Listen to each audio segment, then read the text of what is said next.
Hello there. How's everybody doing? Man, it just keeps ending up being a Sunday, doesn't it? Now, to put this lightly, I was planning to do this just weeks ago, if I'm being perfectly honest. So, you kind of read the description, but I was working on a Zodiac painting. I don't even remember how long ago it was now. It's been a while. And the idea here was that I was going to finish this during January. So, I've been kind of gearing up for this particular live stream for a while.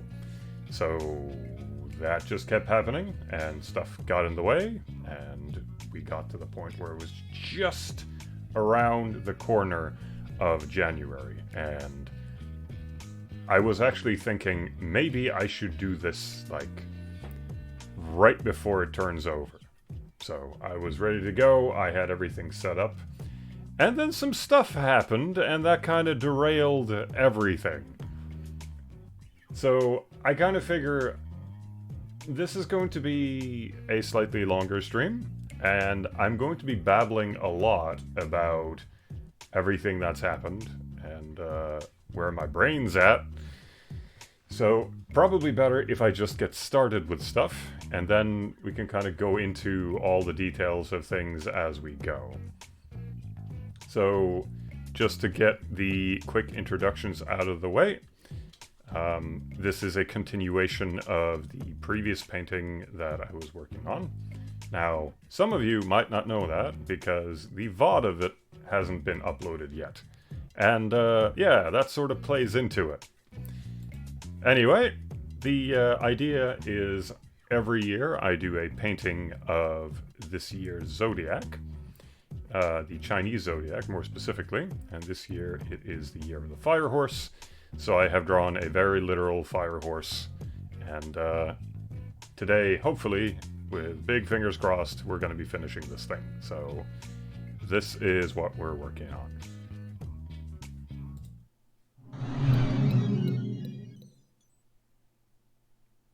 Man, my head does take a while to pop up. Yeah, this is what we're working on.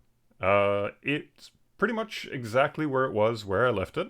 I've started adding some tiny bits of detail here and there, but this is a large chain of events of different designs that I've been doing for, well, ages now. And I saw a lot of people were doing like literal fire horses, and I was like, you know what, I really like bikes. I've ridden a lot of bikes, I really like motorcycles, so we're doing a fire horse in the most traditional way that I could possibly think of. So here we are. We got a guy with a horse head driving a horse bike. Good stuff.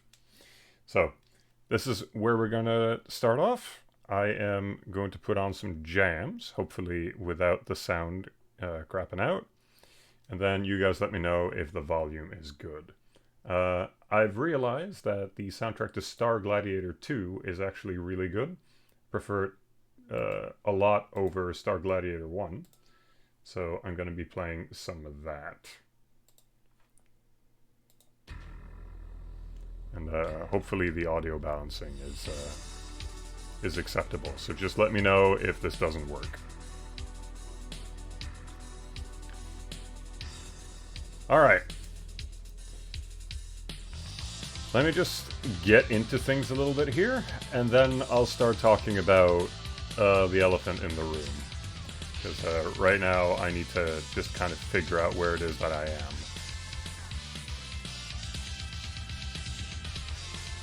Okay, so a little bit of volume shading. So you actually have to tone it down a little bit on my end, it's a little loud. There we go. Hopefully the sound is okay on you guys' end. Anyway. So, to talk a little bit about what has happened. So the previous stream we had a little bit of a talk. So there was this competition going on for Mega Man Duel Override. And the way that functions is that Capcom sent out a big thing where you can draw a Robot Master for the next Mega Man title. And this was done like right before Christmas, meaning I had no time at all. Genuinely, it was kind of just like oh, this thing is happening. Well, I am superbly busy. I have 100 different things that I need to take care of. Can I throw something together really, really quickly so that I at least can participate? And the important thing here is that like this thing has been going on since forever. Like me and the Mega Man series are almost the same age. I was born in '86. The Mega Man series started in '87. So I am very well aware of its history. So when they announced that they were doing like a call out for designs for a boss character, and whoever wins it gets to have that in the game, I was just like, okay, what do I know about this competition? Well, to start off, I know that in the early days, this competition was mainly focused around the Japanese audience. So back then, usually Japanese contestants would be more likely to win. So you always took it kind of with a grain of salt that you would be like, you're probably not going to qualify. And that's fine. Like, I absolutely no issue with that. But it's sort of like, okay, so that lowers the confidence a little bit in this whole thing.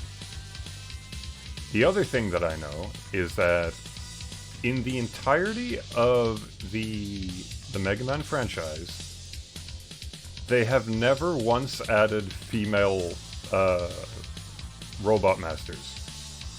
Now, some of you might be thinking, but this is incorrect. There was one. And it was a character called Splash Woman in Mega Man 9. And the thing is, while that is technically correct, I think a lot of people keep forgetting that that was a reference to the company that made that game, Inti-Creates, who created the Mega Man Zero series. So both Splash Woman and, what's the name, Tornado Man, are a reference to Leviathan and Harpuya from Mega Man Zero. Like they're essentially just reference characters more than anything. And then they stopped adding female characters after that, so it wasn't exactly a pattern. So when I threw together this quick sketch that I did, my guess was that, unfortunately, just judging by what I know about the competition, most likely female Robot Master designs would be disqualified just by virtue of they were probably not going to add them. So even though I would have loved to make one, I just thought probably they're not going to pick that one. So I'm just going to do something else. One of my designs was a firefighter, but I thought maybe I shouldn't do a firefighter because that might put firefighters in a bad light that you're attacking them. So I ended up with a design called Cactus Man, which I thought was kind of neat, but at the same time, not a lot of time for this, so I just kind of I came up with something in like 2 days, and then just threw it out there. So those were my assumptions going into this. Now, I'm going to pause the music for a second. And I've actually recorded myself from that live stream, and I said the following. Full disclosure, I already know that I'm not gonna win. Like, I can absolutely just guarantee you straight up, right off the bat, my design is not gonna be selected for this thing.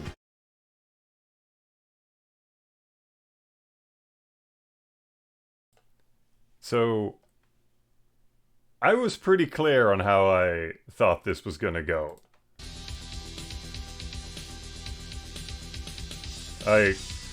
Everything that I knew about this competition and both my own efforts and the design that I had and the idea that I came up with and all of that pointed at a pretty clear conclusion.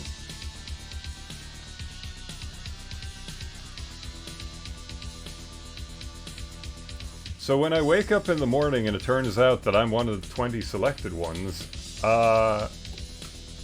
I'll be honest, that kind of threw me off a little bit. It really caught me off guard. Like, I need to be as straightforward as I can here. Like, this is not me sitting here and trying to humble brag about something, or be like I was trying to convince myself that this wasn't gonna happen or something. It would have been perfectly fine if I didn't get to the final spot or whatever. It was genuinely based on everything that I know from, like, the lifetime that these competitions have been going on. There was no way that I was going to qualify for this thing. So the fact that I did made no sense to me whatsoever. But now we were suddenly here. And now what do I do? Because it turns out everything that I thought about this competition was incorrect. Not only did they somehow add my design to this competition, which really goes against the design principles that I thought they had given out, but also a bunch of their entries were female robot masters for the first time ever. So now I'm like, oh, okay. Some things have changed. Now what do I do? And I have to be perfectly honest. This has been one of the most fun things I've been part of in a very long time. And the reason might be the weirdest one I could have thought possible. So maybe a lot of the people that join the stream every once in a while know this, but I have been struggling with burnout for a very long time. And a lot of that problem comes specifically from the very particular conditions that my job places on me. So there's a couple of different things. First off, I can't really share anything that I work on without there being some danger of,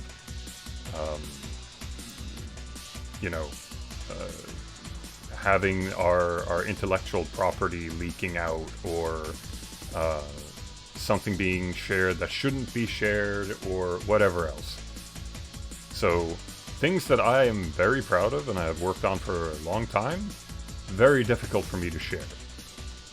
Which leaves a bunch of things that I'm not necessarily all that particularly enthusiastic for. And that kind of takes the fun out of sharing stuff. Second, the internet is extremely hostile to artists at the moment. Like, social media has not evolved in a way that's particularly kind to sharing stuff in general. So the short of it is, when this competition happened, frankly, I'm not particularly thrilled about their decision to do this, but I understand it because it has to do with how they are intending to retain their copyright. But the way that this competition has worked is that you can only share your design on Twitter, and then nowhere else, or else you'll get disqualified. Now, there's probably some wiggle room here. I'm sure that you could probably get away with like making art of your own character later and then sharing it, but there is the very minute chance that they might disqualify you for nothing. So it was like, okay, so you're kind of stuck. Here's the thing though. Now I just have the design, and I don't really have to worry about ownership or copyright conflict or anything, because this is for a competition that someone else is making stuff for. So what this means is that I can just draw this character with no issue, and it's just fun. Like, there is no penalty for me to just doodle my own character and engage in people having fun with that and answering comments and stuff. Like, there's no stress element to it for me, which is so unbelievably rare. This is the least stress I have ever felt about any art in like years.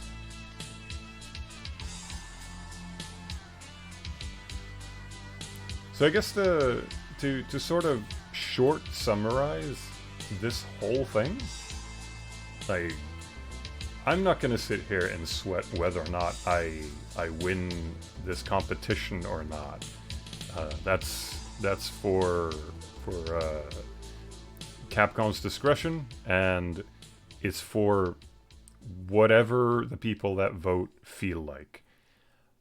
Genuinely, for me, it's a just kind of a, I'm just happy to be here because I feel great. I just feel so stress-free right now. I am so unbelievably happy.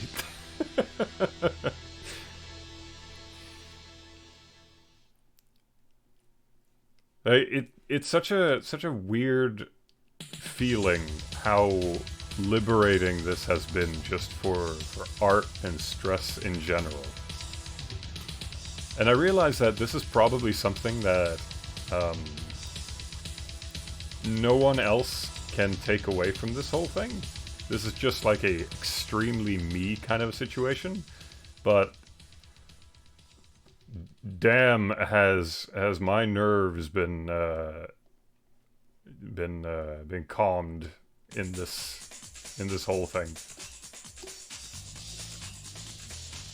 I'm still in the mindset that I don't really think that at the end of all this I'm going to be the winner that ends up being selected at the end of it, and that's okay.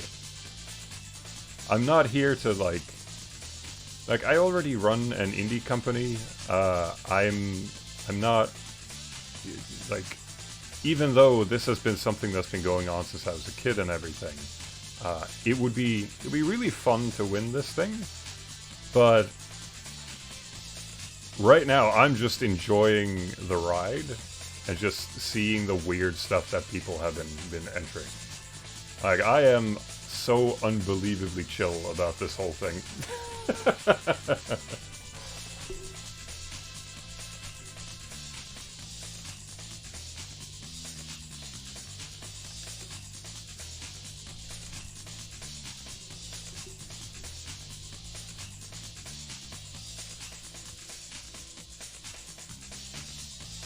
I think the only downside, because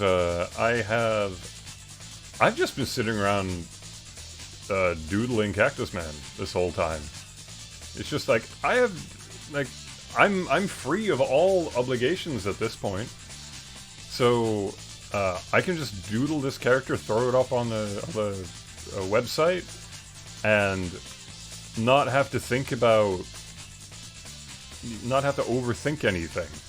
So I'm just making tons of art, which is really unusual for me these days. Like, I don't, I associate everything so much with work these days that just being able to sit down and draw something for fun is really unusual.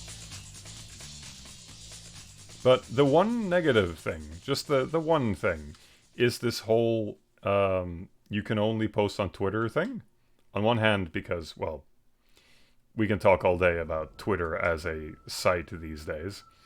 But it's more so just like, I just want to throw this stuff up everywhere. Why not? I'm having a great time. Why can't I share it with people? But, we'll see what happens once the competition is over. But, yeah, no, I'm just chilling. It's been really fun to see, like, everyone interacting and having fun with stuff, and, just, like, the community. Because you have to remember, I am from, like, the OG, Mega Man community. Like, fuck, the reason why my channel is called Snakepixel is because way back in the day, I was on Mega Man forums. And they asked me to pick a Robot Master, and I picked Snake Man. And then, as I was there, I started doing pixel art, and then I got known as Snake, so I picked that up as my handle. I've been Snake ever since, but it started there. So, like, seeing people excited about stuff again, it's like, hey, it's like the old days. That's kind of neat.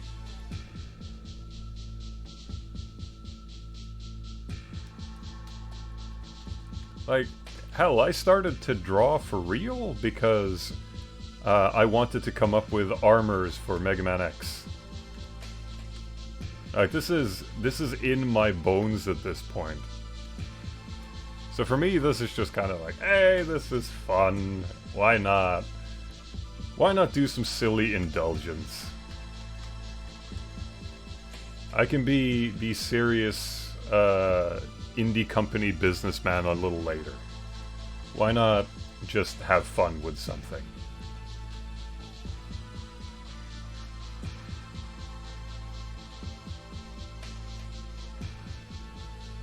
Hi, what are you drawing? Oh yeah, I suppose I haven't talked all that much. Alright, so I am working on a painting for Year of the Horse. And I chose a horse-shaped motorcycle. With some extra flames and stuff.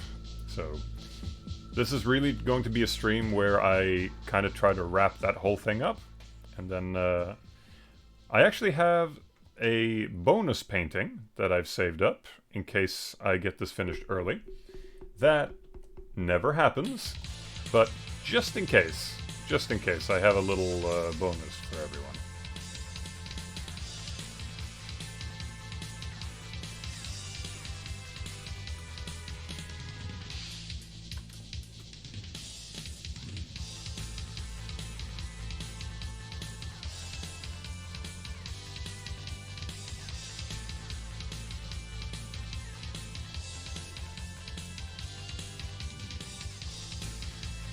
Share some wisdom on what your daily schedule is like. You've always knocked my socks off with how much personal work you put out on top of your full-time job. So I can say right away that it's been very little personal work in the past couple of years, but frankly it's mostly been because of some unfortunate issues I had after the release of Samantha Sent Remix. I worked too much, and that kind of soured a lot of the personal work stuff. But my daily schedule. I think really at least the way that I used to do it. These days I've had to modify it a little bit, but it still works in principle once I'm having good days. But it's really just I spend most of my day working on stuff for D-pad. At the present, it's stuff for Vikings and trampolines, so I'll use most of my day for that. And of course, I take ample breaks these days because I feel like that's healthy. I don't tend to stock up on groceries. I actually make a point to go to the grocery store every single day. And this takes a lot of time out of your day, but part of it is that if you just sit in front of your computer constantly, you kind of melt after a while. Like it doesn't do good things to your brain. So getting up and walking around a little bit and getting some stuff moving, I think, is important. Then this sounds like it's not actually advice here, but I tend to plan for dinners that we're actually excited about, because that gives you something to look forward to throughout the day. And then once I get to an appropriate stopping point, and it's usually getting to almost finishing what you had planned for the day. I know this doesn't sound right. I know some people are going to think this is insane, but part of my issue is that when I'm sitting down in the morning and I want to get started on something, the hardest part is just to figure out where to start. You're sitting down, you're looking at your thing, and you're going, oh, I don't want to look at all of this. But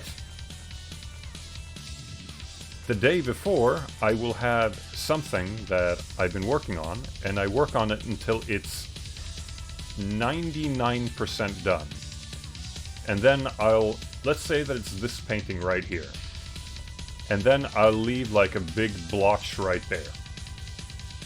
That way, when I come into it, I'll be like, oh, I want to fix that. I immediately start working on it, and then I get a task done early, and then you can kind of keep the ball rolling. That's one of the tricks that I use to sort of keep myself rolling. Then, once I have done that, I keep like 1,000 lists. I have lists everywhere. Every time I need to do something, I write it down, because then I can't make excuses. Like, it's right there. Just do the thing. And then I have whatever time afterwards for some sort of extra project. Now, this is kind of what the burnout has ruined, is that it's really difficult for me to start on something afterwards, because it just makes me think of work. So I've started having to find activities that are less work-like so that I want to do them. But the one thing is, I always try to pick something that I want to do right as I'm done with work for the day. Either work or when I'm going into the weekend. Like, I have a plan for a project. That way I can just like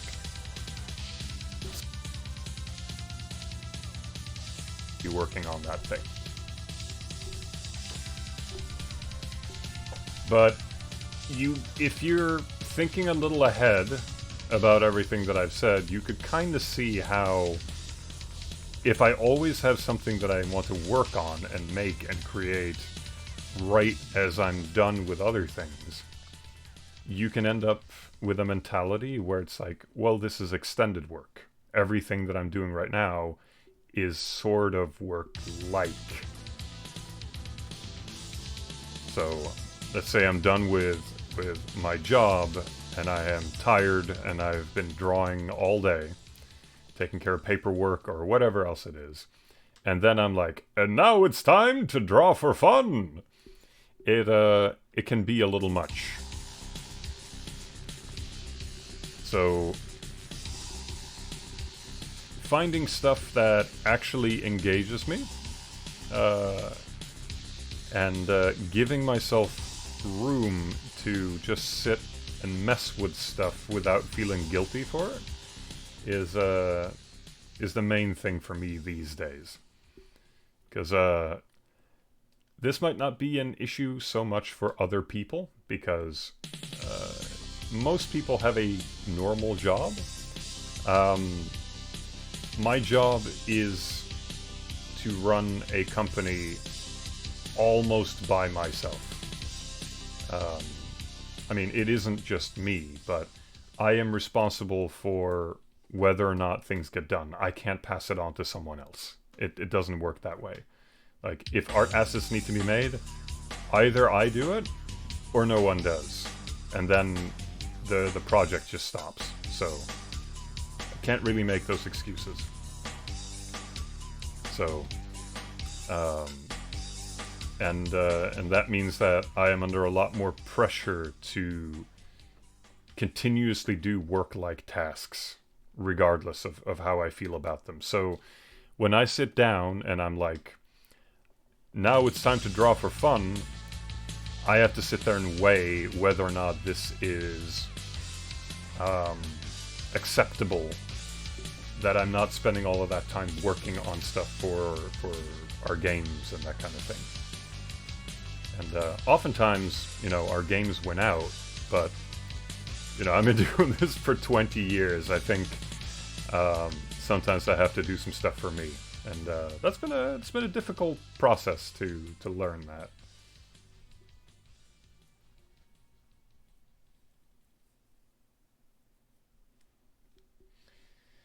Let's see if I can catch up with some of the other stuff from chat. There are 4 entries I liked: Vortex Man, Cactus Man, Valve Man, and Velt Man. I've seen a lot of people talking about Valve Man, which is ironic because I almost sent in a design that was exactly that. It was practically the same design, and I decided against it. So I don't know. I almost feel validated. It's like, oh yeah, maybe that wasn't a bad idea. But I also have no idea how voting is going to turn out for that whole thing, because there's like a little announcement that you can make on Twitter saying that you have voted, and a lot of people are taking that as just reading into that and saying that this means that this and this design is going to win. But I think there's a lot of hidden voting going on where people aren't announcing anything. So it's going to be interesting to see.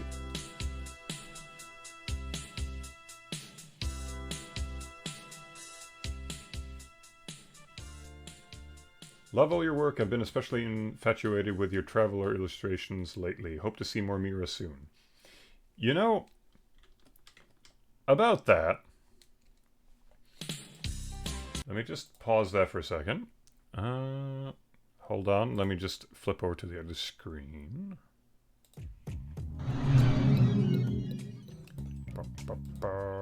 Just gonna hide this for 2 seconds while I pull this up. Yeah. Okay, there we go. Because I happened to find this on my desktop, on my work computer, which I usually don't doodle at. There. So apparently I had just a random Mira doodle that I haven't used for anything. Not the most complex, admittedly. It was just like, I wanted to doodle her face. Just pondering some books, I guess. But there is one just sitting there ready to go. I just haven't finished it. This will probably be more like a pretend screen cap from the whatever show or movie that this is supposed to be insinuating it is from. So yeah, there's that. Hold on, gotta switch back. Whoop!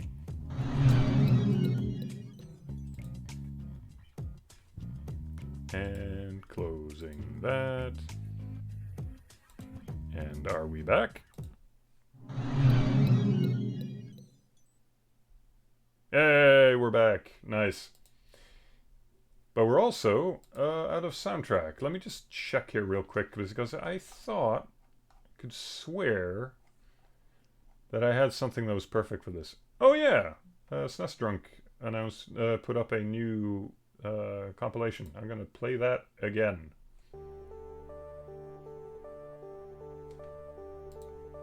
There we go.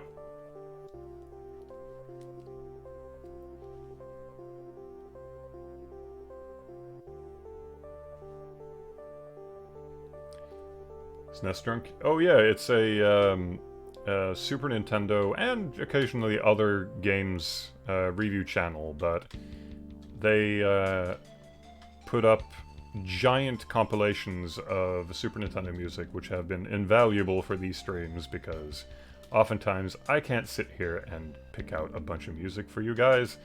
I don't have that time.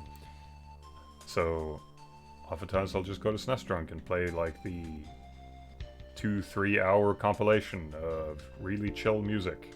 So what are those Picori-like beings called? Those are snipes. So they actually have a pretty long history at this point, and they are involved in some stuff that I have worked on for things. I think that's as vague as I can make it. But I have just happened to draw them with Mira for a long time now. But they're a little bit inspired by the Norwegian folk creature called the Nisse, which are, you can think of them like lawn gnomes, sort of, but the Nisse are a lot more mischievous.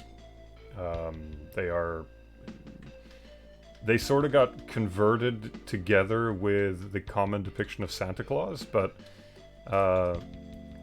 the original folklore creature is a bit of a bastard, but they do tinker and make little things. And the snipes, I just wanted to be like little builder people that make stuff out of stuff. So they are very talented little craftsmen. And in the case of the Explorer series, Mira does little pottery around her house, and they just decided to move into it, and she's just like, fine, you can stay there, just don't make too much noise. So that's sort of their relationship. She just has these little guys living at her house.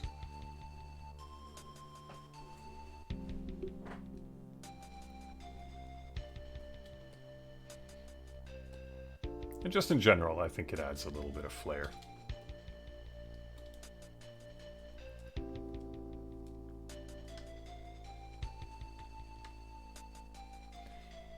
I completely forgot what I was talking about. It's fine, though. But yeah, potentially I will be finishing up that Mira sketch. We'll see, though. I honestly haven't felt up to drawing Mira for the past while. I think it's mostly just the paintings are extremely time-consuming. And while I am very proud of them, I gotta be honest, there is no space to share those. Like there is no space on the internet where you can share a painting that I have spent that much amount of time on,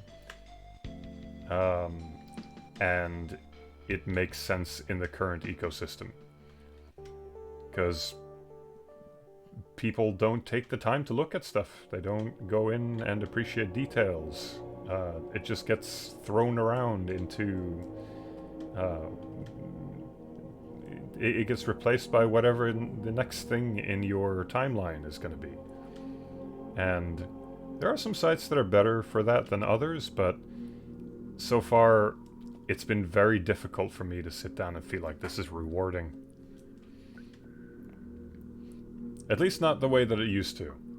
Like the early paintings that I used to do, it was more... there was more value put on legacy posts. And I thought it was a lot more fun then. So I will probably make more Explorer paintings, but right now it's just kind of like... it just feels a little depressing, I think.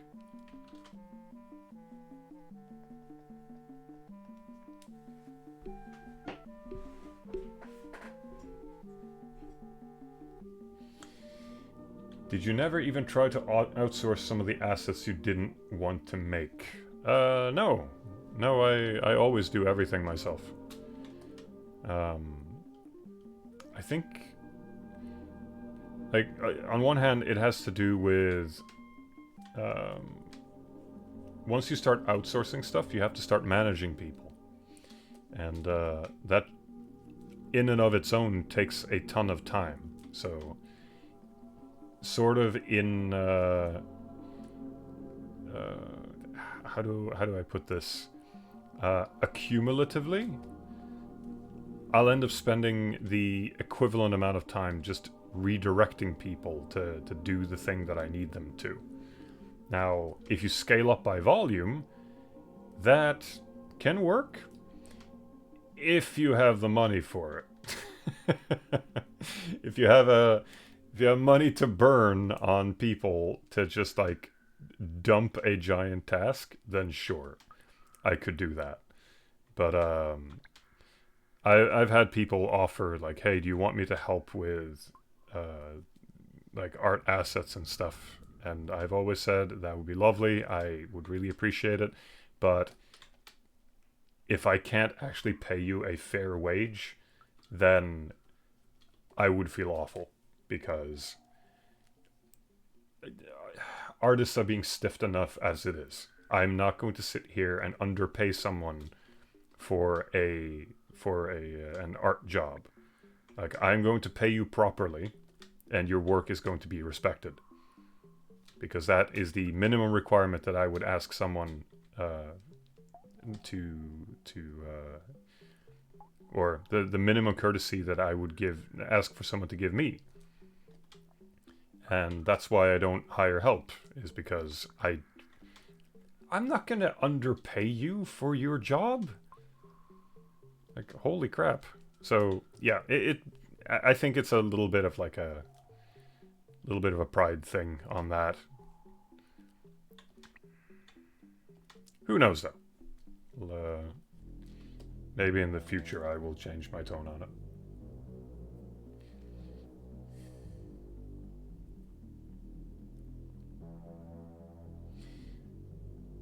Seems like there's only room for short work-in-progress GIFs. At least I kind of feel like it. Or short comic strips. Yeah, there's a... I mean, I've been kind of adamant about this for a while, but I don't think social media works anymore. I think we've reached a point now where it's pretty evident that the current system of how exposure works and how you're supposed to engage with whatever is happening right now it's too exploitative, and it doesn't result in positive outcomes, at the very least not for the type of artist that I am. Like, I spend a lot of time on the stuff that I do. For example, I currently have maybe 7 to 10 minutes of footage from a Mega Man thing that I did. It's a redo of the Mega Man DOS games. So I've made new levels. I've made a ton of animations, and I could compile all of that in a video and put it up on my YouTube channel. Which I've been planning to do for a while.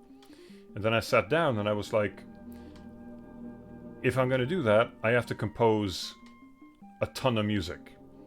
And I've done that before. I've composed music for a bunch of my projects.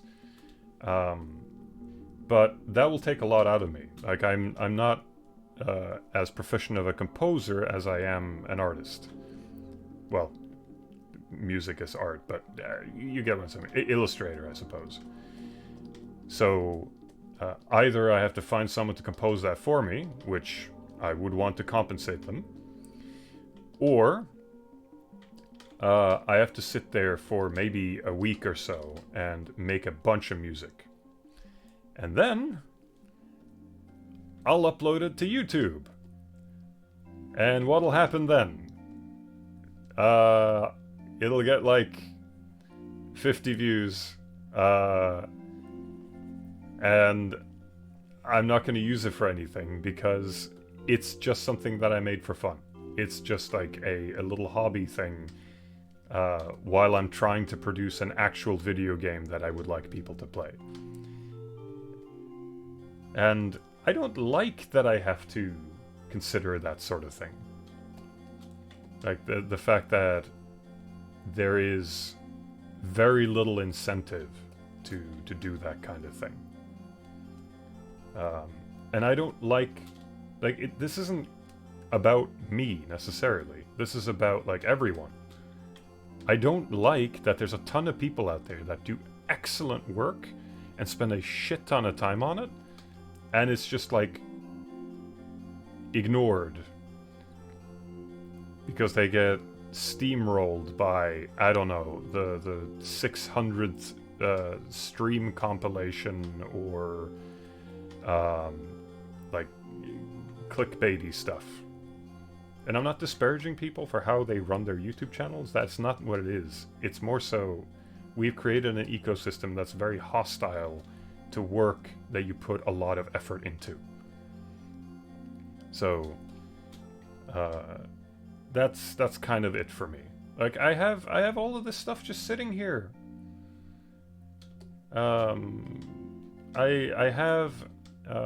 I mentioned this a couple of streams ago, but I have a fully animated and working fake video game footage of a text adventure with that elf that I put up like a couple of months ago. That's just sitting on my hard drive. It's ready to go. But man, does it feel boring to put that up. Like there's nothing about it that just excites me about sharing it. And I wish that wasn't the case. I wish that things could feel fun in these spaces again. And I think they can, but I think some things probably have to change soon.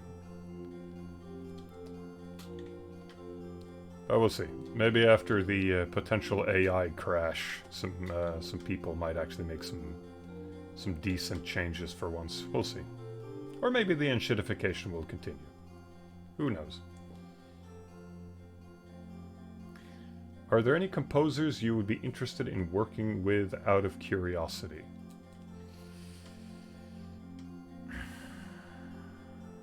I guess it depends on what the project is.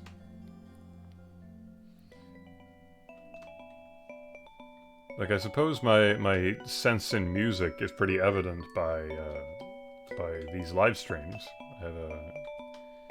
I do have some particular preferences.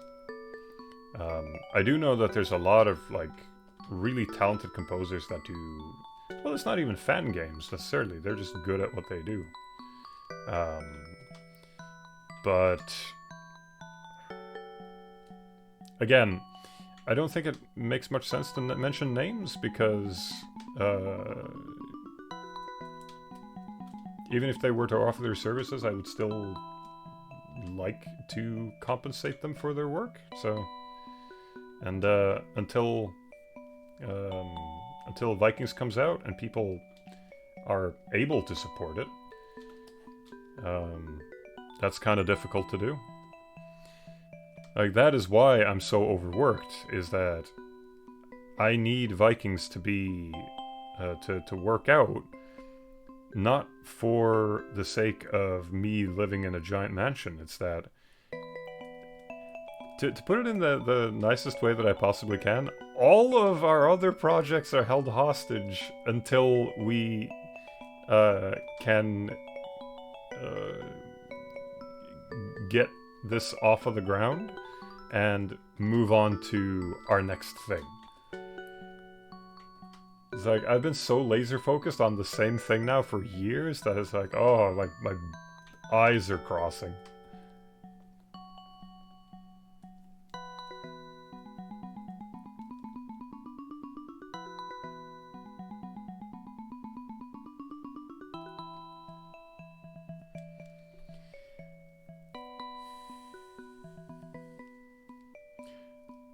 I hope Kuriomatic is able to make a comeback for their main core. It was the biggest space to showcase ideas for their game-related stuff. Yeah, the Kuriomatic were the people that made the figurine for Owlboy. They're really talented people.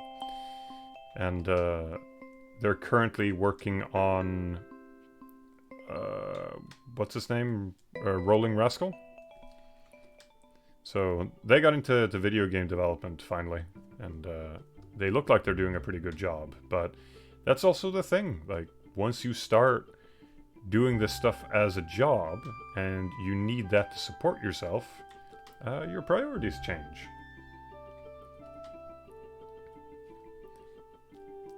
Like, that's kind of the point that I'm trying to get to with all of this babble about things doing well and everything. The reasons why I made all of those mock-ups and all of those side projects and fun things that I used to do years ago, like Sparkster and the Power Quest mock-ups and all of that. On one hand, yeah, I did force myself to do that stuff when we were working on other stuff because I wanted to, but stability is what allows me to do those things. And you could easily say, well, just set up a Patreon and then people can pay you to make these things. This is true. It would probably help a little bit, but it's still going to be the main projects that we want to get off the ground. So, and also, I have my doubts about these kind of funding things these days. Maybe that's just my paranoia, though.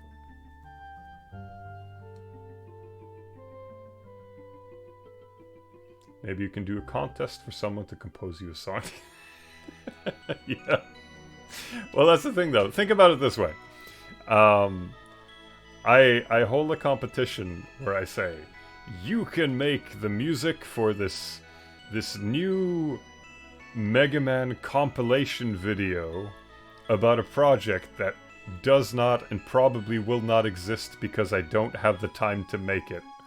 And then everyone will say, boy, that sounds like a great thing to contribute to. I'm sure that will give me a whole 3 views.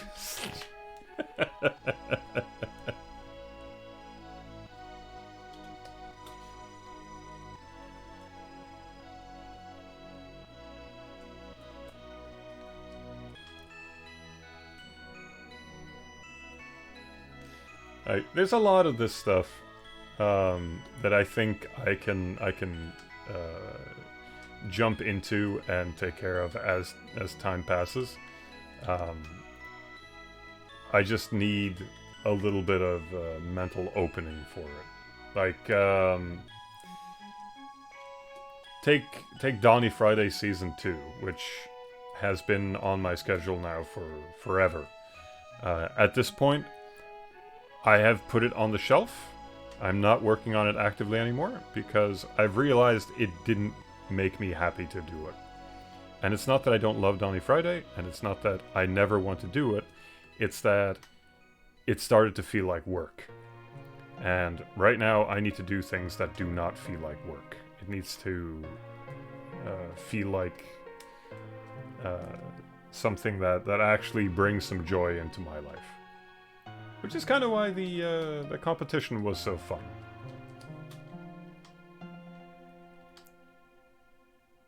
There was like no problems with it. I didn't have to think about anything. It was just like, let's just draw some fun stuff and then people can goof around with it a little bit.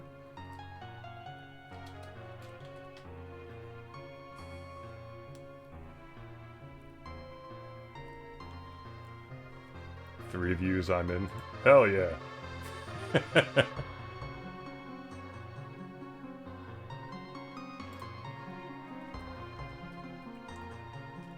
Sometimes you gotta do things for 3 views. Oh yeah, speaking of views, I completely forgot about this. It's actually kind of important. So, a couple of things. First off, you saw it at the start. this channel has a VOD channel now. So I am uploading the streams that I'm doing now as far as I can do it at a reasonable rate. However, there's one issue that came up, and it is that this recent video, or the recent stream that I did talk about and had some visual aid for the robot design that I had. And I have no idea how to interpret the rules for the competition, but if it's shown anywhere else, that might be a disqualification. So I need to... that means that I can't put this thing up. Even though it is within the rules, I can't risk that. So that's why I haven't uploaded that. Before I put it up, I have to remove that segment so that I'm still within the clear. Probably gonna be fine. It could also be that after the competition ends, then I can just upload it in its entirety. I don't know. But for now, I've just left it. However, absolutely everything else up until that point has been uploaded. That's a lie. Everything from the Donnie Shoes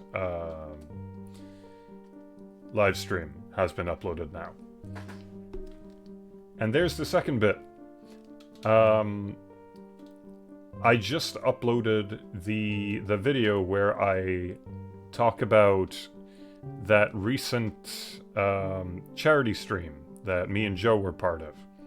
So, if you missed that stream and you want to see brand new Vikings on Trampolines content with commentary for all of it and thoughts on the development and the design and everything else, that's up there now. So, if you go to Snakepixel Archive, you can see the whole thing.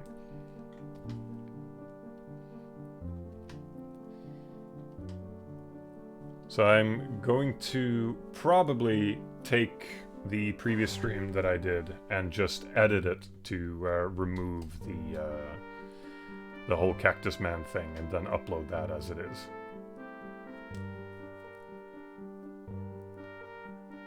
Put a huge censor bar. You know what? That might be the way to go. Because I do babble quite a bit about the idea. I don't know, maybe that's insightful commentary, I have no idea. Congrats on getting Cactus Man into the ballot. Thank you! I did nothing. That was all the developers.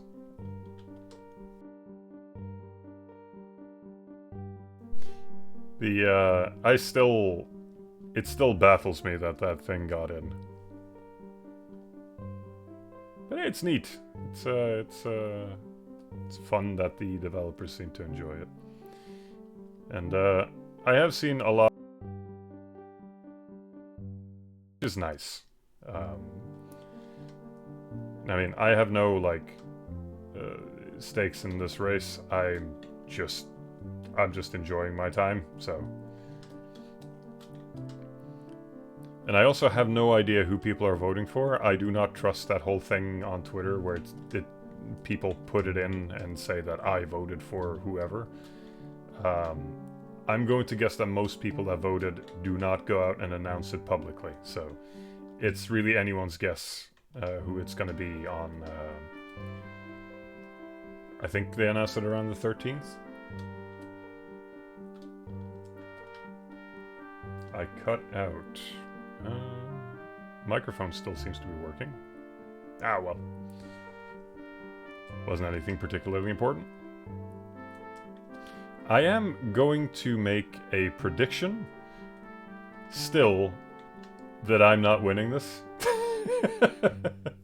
I still do not find it likely that Capcom will pick the design that I put in. And it's really just because, okay, think about it this way.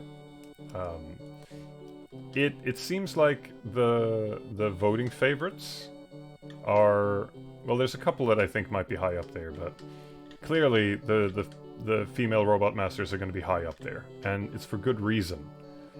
Now now that it's possible to make that change, because it was clearly wasn't before. I think people are hungry for female characters in Mega Man title. So I think there's a high chance that those are going to be voted for a lot. And then you could say, well, Capcom is just going to pick whichever design is going to be the one that fits the most. Considering how many vacuum cleaner designs there were, and how specific they seem to be in terms of selecting who was going to be in it, I think it's pretty likely that they're looking for something that has a, like, suction and shoot power that you can unlock. Cactus Man doesn't really have that.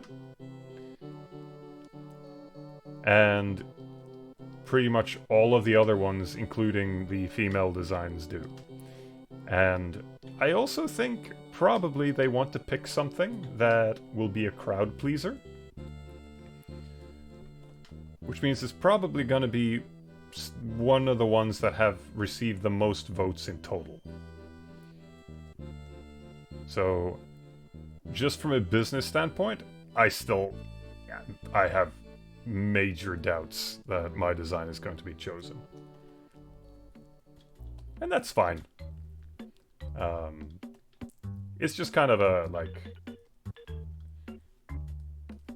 It's neat to just see all of this come together.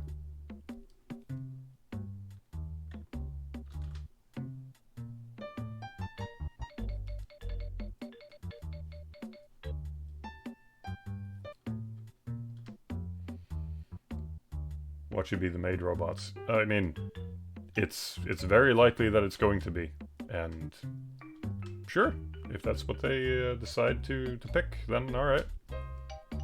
That's their prerogative. Though I did study the rules pretty extensively, because I wanted to be on top of the whole legal text thing. Because I mean, you should always read the documents that you get.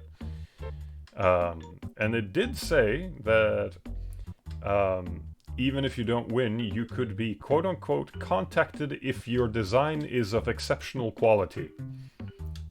I don't know what that means, but who knows?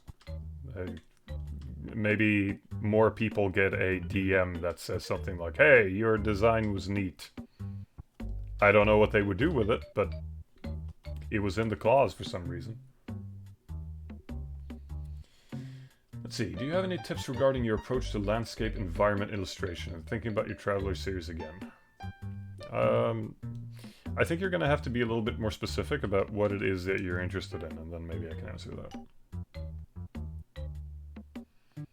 If you get top 6, then guessing is out of the window. I mean, I'm not going to assume.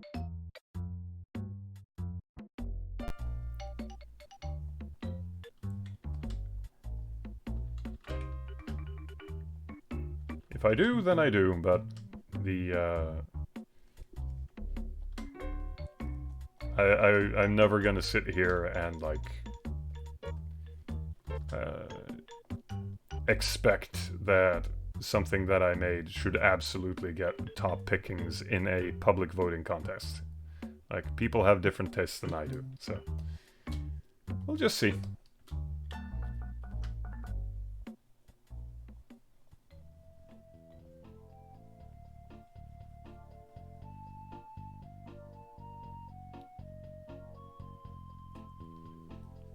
Let's see.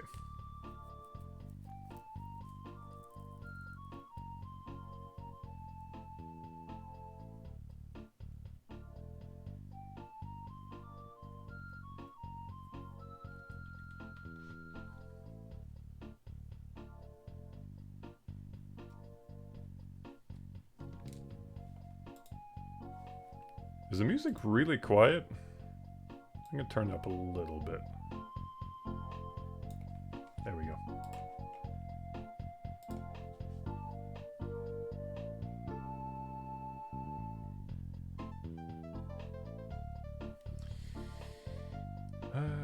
I'd like to know your process of conceptualizing and developing the image. I think I once read somewhere that you generally start with random color shapes and then go with the flow, or do you use a reference? It can be that.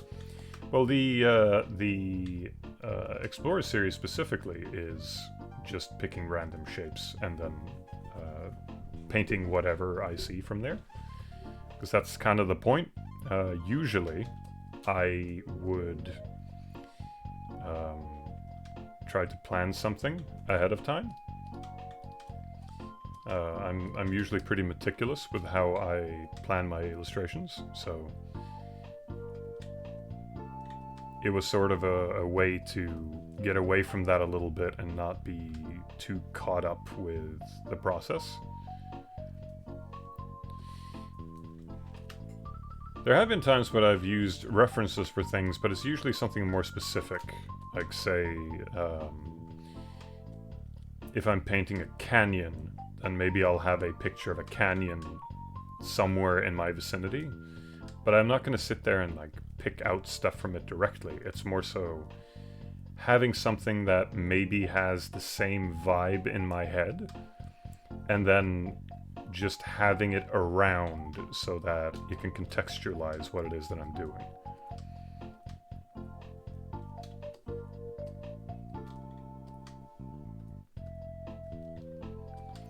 But I mean, landscape paintings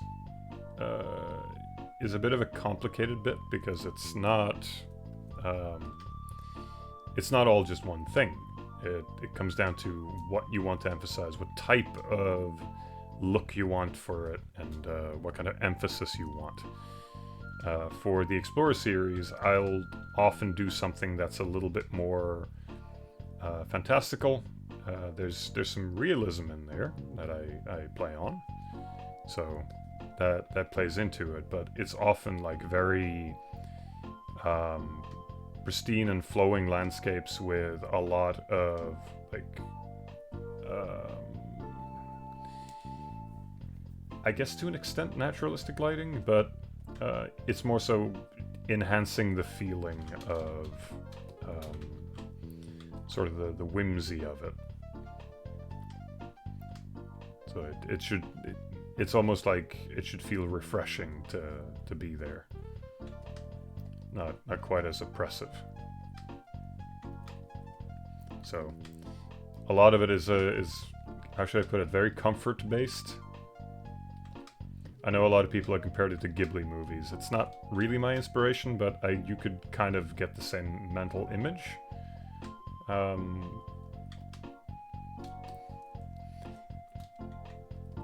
So I think that's more what I'm aiming for. And I mean, it is intended to look like an old celluloid movie or cartoon.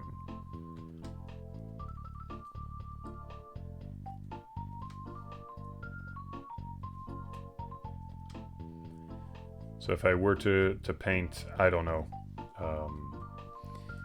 something that's actually meant to be a realistic scene with a cityscape or something, I would probably not use colors as vibrant as I'm doing there.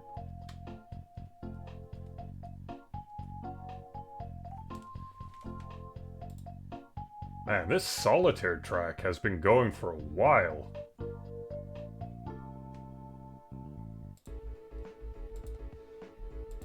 Hold on. Back up. What do you mean Super Solitaire is developed by a company called Extreme? What the hell are you talking about?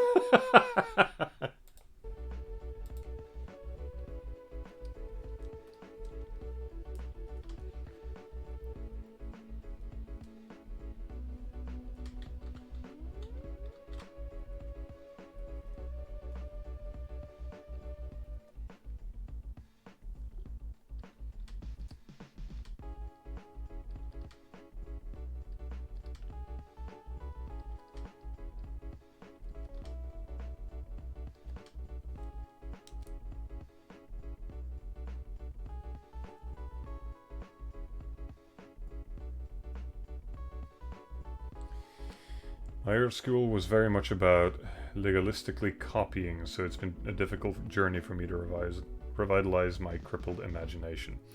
Yeah, I never really appreciated that kind of mentality from art school. But I mean, the good thing about art school is that generally it is helpful for people to get that training in of the basics, because a lot of people think that they don't need it. The main issue is if you get so stuck on the basics, quote unquote, that you forget how to have fun. And I think that's what happens to a lot of people.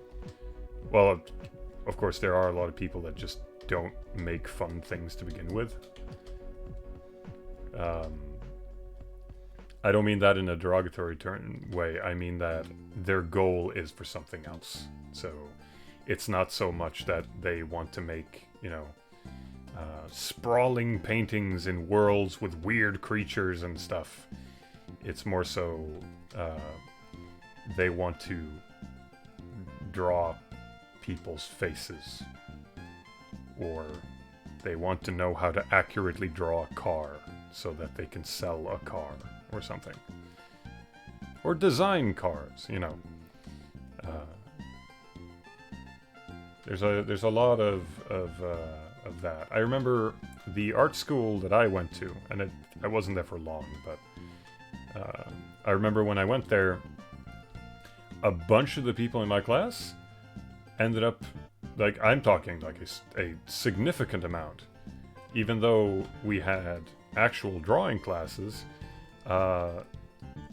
they were all going to be flower decorators, which is like so far removed from what I do in my day-to-day now. And yet you can use those skills to do flower decoration, because you can use the elements of composition and color use and all of that. But it does come down to what it is that you train yourself on.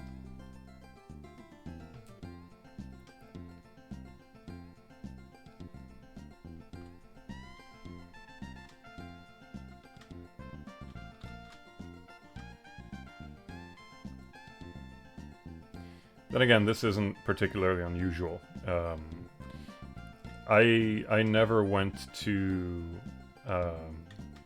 art university. In fact, they rejected me, and that's neither here or there. But they did end up asking me to do lectures there years later after I started a successful business, which I always thought was very funny. So I never got into like extremely specialized art programs. So what I did was the equivalent of what is it in English? Is it high school? So it was more like a combination of a bunch of different. It was still like a vocational high school, but it wasn't quite as specialized, so we did a bunch of stuff. I even took drama classes during that whole time. So I have, in a very, very minor sense, I have acted before.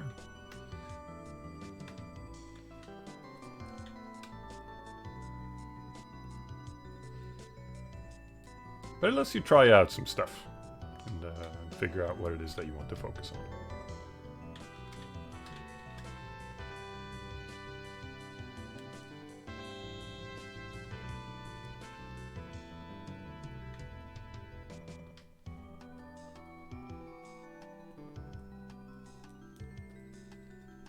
Gonna make a wild guess. This is the soundtrack to Knights of the Round.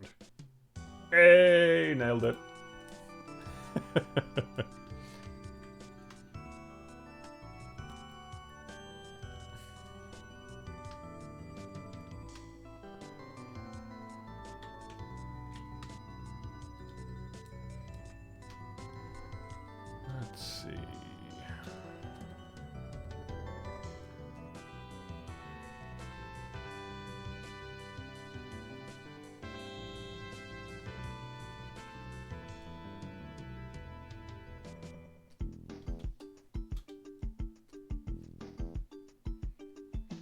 I want to put some of these lines back in, actually.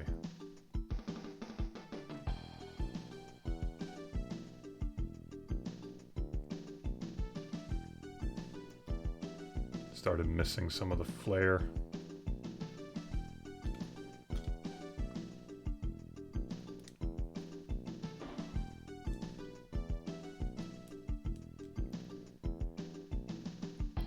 Looking good so far. Thank you. Hopefully it will continue to do so.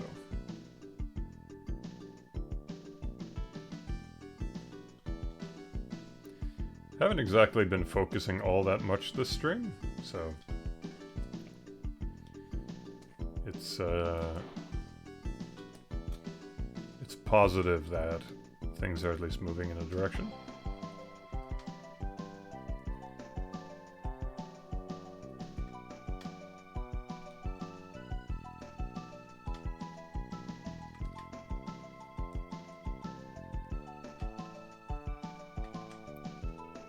So you gotta get that little horse mohawk shaded.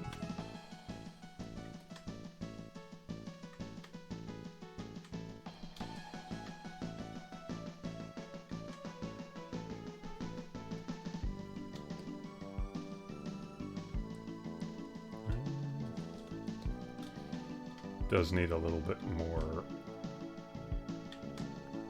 Need to scratch it up a little bit.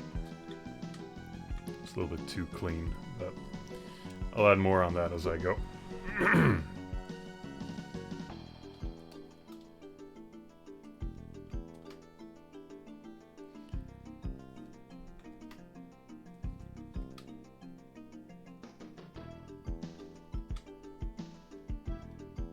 trying to think if anything else has happened recently that I can actually share. There hasn't really been all that much in ways of positive news, I don't think. There's some good stuff happening on the Vikings front. And I just finished some secret things that are unrelated to Vikings, which will hopefully pan out in a good way.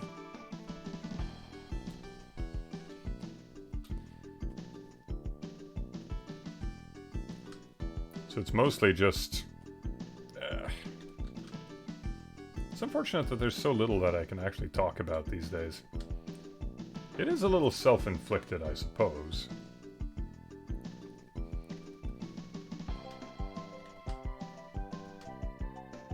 There's only so much that you can share about things, and it still feels like within the lines.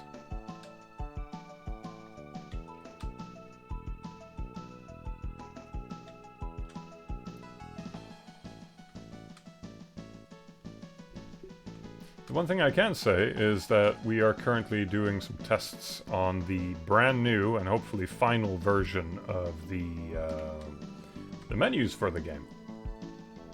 And that's going to be really exciting, because on one hand, they've needed an upgrade for a very long time, but we are getting to the point where they are actually feeling pretty accessible. So for those that don't know, part of the design idea behind Vikings is that we want a game that you can play with only the control stick, so that it's as easy to understand, as accessible for people as possible. And finding a way to do all those inputs with just the arrow or analog stick, and still making it understandable for kids or people that don't play games has been quite a challenge. Now, we're still some ways off, and I'm sure we're going to end up with a lot of minor tweaking to make sure that it works well, but it's moving. I just hope that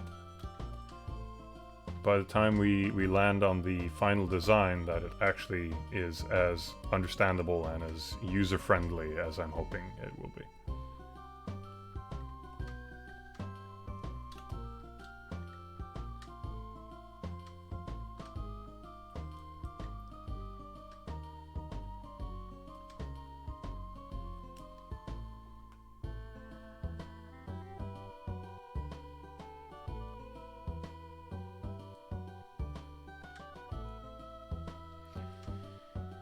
Looked up nice from the round SNES OST. A lot of bangers. Yeah, the Capcom was coming up with a lot of really good stuff during that time.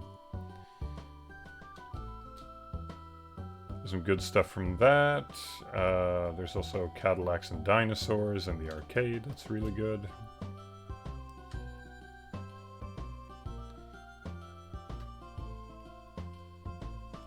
The soundtrack to Final Fight 2 is really good.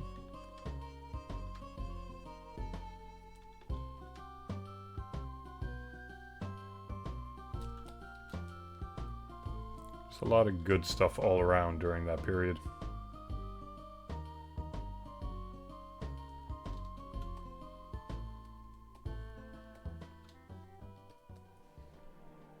Love your work so much, you're a big inspiration to me. Oh, thank you so much.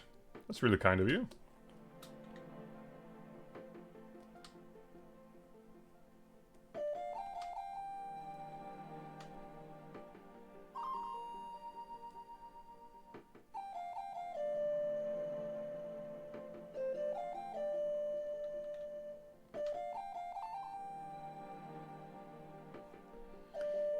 Final Fight 2 has amazing OST because it's just 90s house music in a Genesis game. There's a lot of nuance to that. Final Fight 2 I think is really funny because it has some tracks that are very clearly hinted at towards actual music of the time. There's one track that is just straight up Blues Brothers. Like there's no denying that that's where they got the inspiration from. And I'm not complaining. I think it's amazing to just play as Mike Hagar, suplexing people and knocking people's heads in while faux Blues Brothers music is playing in the background. It's perfect. And I mean, a lot of beat-em-ups had really good music at that time. But it's probably a little bit of bias, but I do really appreciate Final Fight's tracks.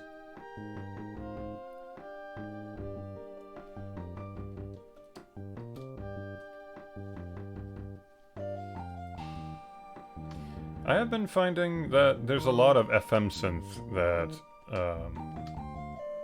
I hadn't been exposed to until recently, and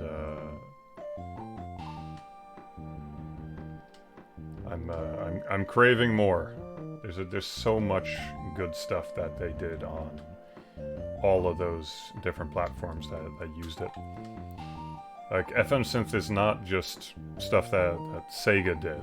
Like, everyone used FM synth for something. Just like the sharp bass on that can be really good.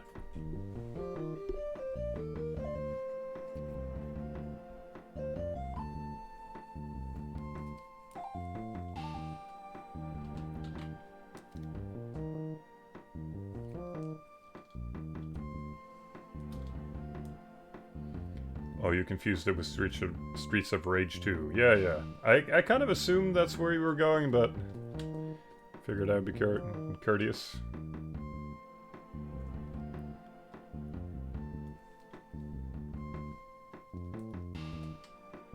Still, Streets of Rage has some really good music. I know there's some friends of mine that are very enamored by Streets of... Wow, English is slipping. Second language and all that. I know there's some people in my circles that are really enamored by Streets of Rage 3 because a lot of it is engine-generated music, which is really interesting. The composer was very fascinated by figuring out an algorithm for just kind of producing sounds and then seeing what sticks. Not like current technology. It's really just like having the computer throw in some arpeggios and then putting a loop point on it, that sort of thing. I don't necessarily think it's all that pleasant to listen to, but I think it's really fascinating.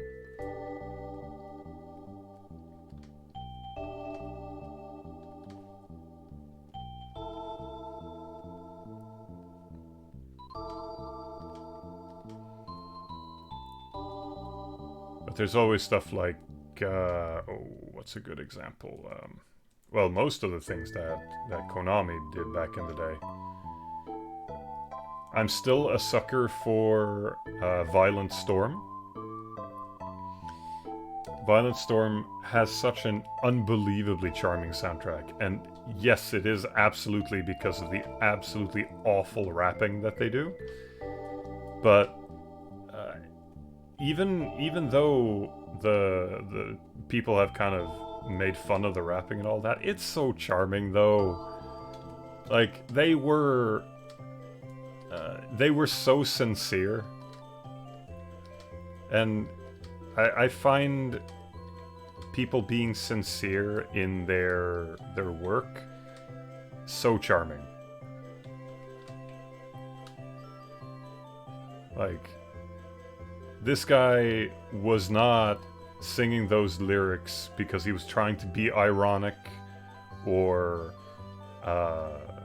be goofy and be like, haha, I'm making fun of a genre. No, that guy really tried. And that's awesome.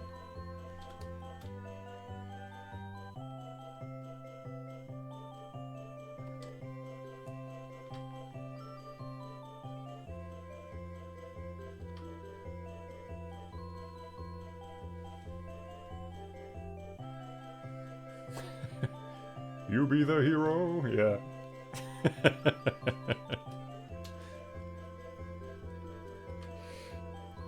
The one that really gets me is the oh god, how does it go?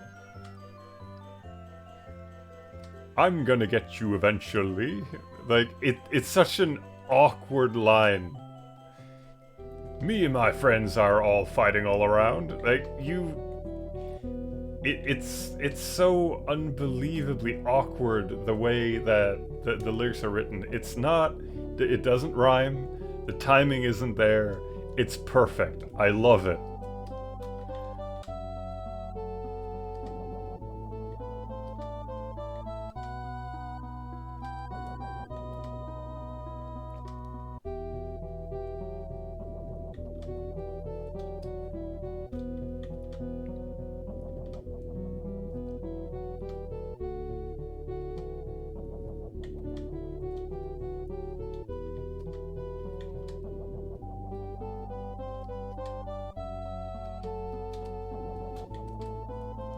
And then after the most awkward rapping humanly possible, you get to the score screen and he's just telling you, you did a great job. I'm like, hell yeah, guy. We did a great job.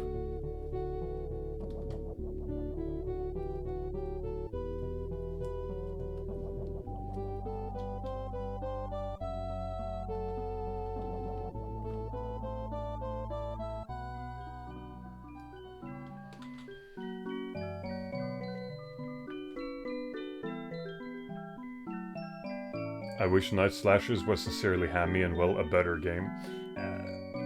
I mean, it feels like it always had the potential to be. Kind of what it feels like is that it would be... You know what would be perfect? I'm just pulling this out of nowhere, but every time I hear Night Slashers, like, it's a... I don't know if I remembered this correctly. It's the zombie beat 'em up one, right? I just imagine it as oh god, what is that game called? House of the Dead 1. I imagine it as that, but as a fighting game. That would be awesome. The same dialogue, the same pacing.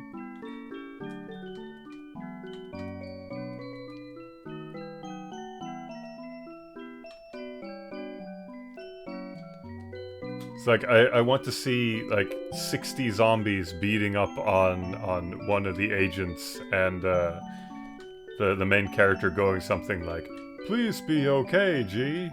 Like the voice acting in the first House of the Dead is so it's fantastic. It's perfect. Like, you never get that anymore unless it's a parody. It's just like, it's a pure and beautiful flower just sitting there in its full glory. I love House of the Dead. The voice acting is just so perfectly ass in the most wonderful way.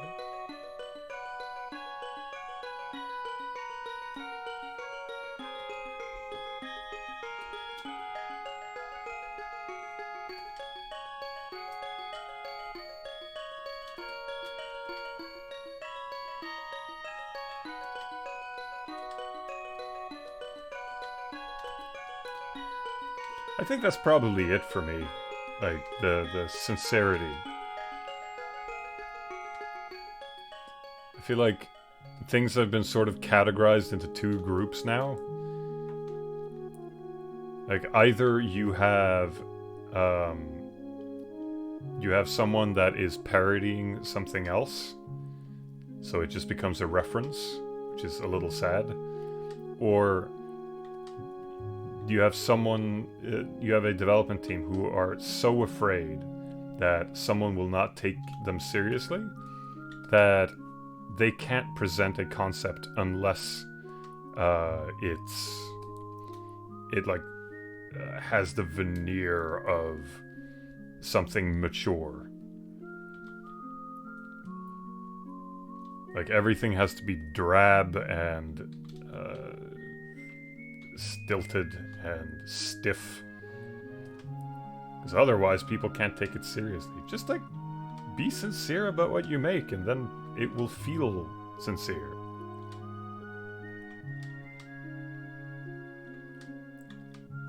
Like, we laugh about stuff like House of the Dead now, but it feels so much more alive, the fact that these people made this with the intent of the vision that they had for it. How much worse of a game would that be if they got proper voice actors and just like read out the lines the way they were supposed to? That wouldn't be any fun. It's the camp that makes it interesting. Not because it's a parody of something else. I don't know.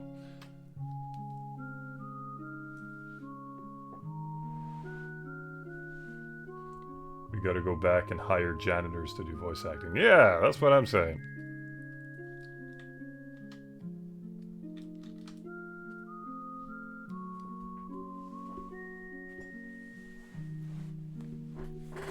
Or, you know, when you got that one guy that could speak the language in question, I don't know why I'm thinking about this, but, what is the name? What am I saying? SNK produced a golf game for one of the Neo Geos. I forget which ones. And they had one guy that read the English voice lines. Yeah, Neo Turf Masters, that's the one. Thank you, Adrian. And it's the same guy from Metal Slug. They just have the one guy. So when he goes, hole in one, you just hear rocket launcher. Like, it's just him.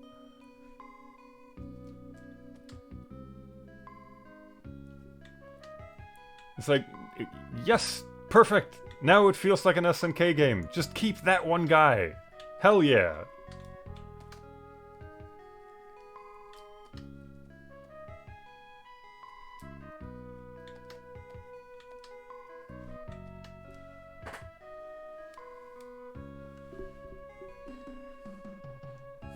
On the green. Yeah. Yeah.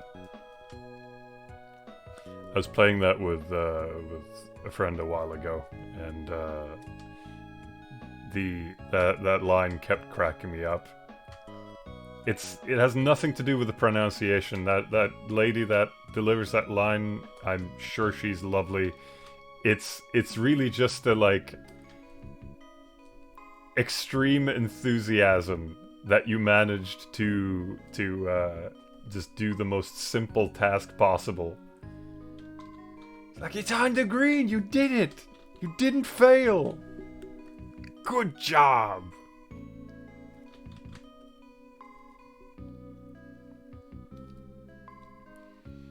It's kind of the same vibe as... oh, what is the Sega one? Is it Super Bass Fishing?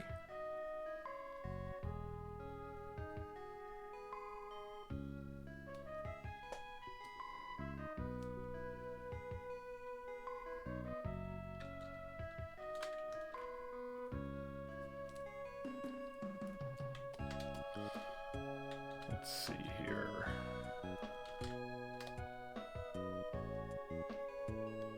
Just gonna have a little bit of reflection here.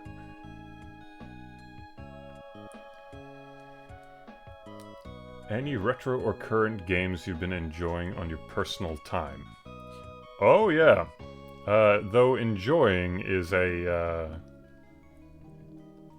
I'm not sure that's the correct term. So... I bought the Mega Man collection because there were 2 games that were still on my bucket list. So I bought it for Mega Man X8. And I did that because I had the intention of playing the Mega Man X D-Make, which I can tell you right now you should go and play because it's genuinely a lot of fun. It's a very, very, very well made game. So, highly recommended for me. I did a playthrough of it on stream. And X8 is it's a flawed game that's almost good. And I feel like if they had the chance to make another one after that, I think they would have figured it out.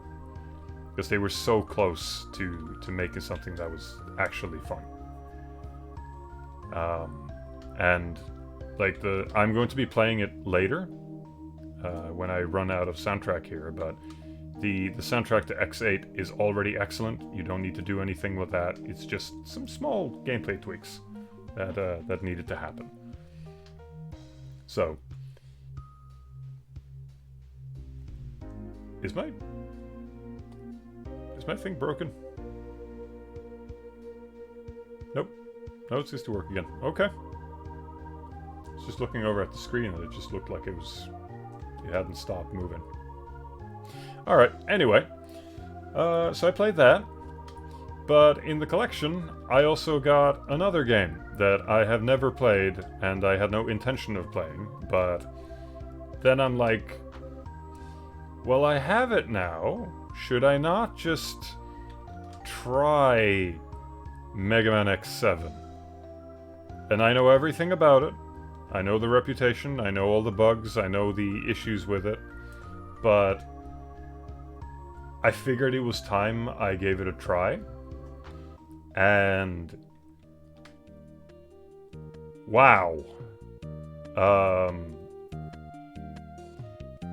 That was a lot. I still haven't completed it. I played through most of it, and then I got to the final levels. I specifically got to a boss called Red, which is sort of the sub middle boss before you get to, well, spoilers, I guess, Sigma, because he's in every single one. So all I had to do was defeat this one boss, and then I'd be done. And pretty much all of those, the bosses so far, you can cheese them a little bit. They are quite broken, and they don't really work the way that they should, but if you ham-fist it a little bit, you can get past them relatively easily. I think I spent 2 hours trying to beat Red until I finally did, and it was way past midnight, and I just put the game down. I'm probably going to go back to it and wrap it up, but I had very little desire to do so. And I think it was, on one hand, okay, to the credit of the people that worked on it, they were trying to reinvent the entire series. That was what the intent was. So they wanted to turn it into a 3D shooter, not a 2D one. And that's why the character Axel was made. Because they intended for this to be X's replacement. They wanted this whole thing to be controlled in a different way. Because they figured that 2D platformers weren't going to be all that viable moving forward. The thing is, it wasn't working out. Nothing in the project was working out. And then at the last minute, they realized that, hey, maybe having the name of the protagonist in the game and then not having them be in the game is a problem. So they added X back in. The problem is, you already had Axel, and Axel can do everything that X can, just better. So how do you fix this? How about you take the protagonist of the game and you make him locked behind progression until you're at the final stages? So I played the game. I sort of fought my way through it. I can't exactly say it was enjoyable. And then I'm about to head to the last couple of stages, and then X, who has just kind of been sitting in the background this whole time, goes, I guess I'll come and join you anyway, even though my reason for not being in this game was that I've suddenly decided I'm never going to fight again. So not only is he not there for kind of an unfortunate reason, but then he breaks that promise anyway and joins in. And he's just a worse version than the other characters, and he's also not upgraded. And all your upgrade points are permanent, so you can't upgrade him unless you've saved all of them from the start.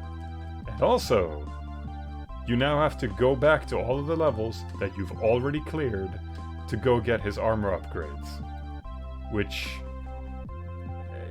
on one hand, I did not enjoy the levels all that much, so it wasn't fun to revisit. But it's also, why would I revisit it with a character that I have not been playing this whole time?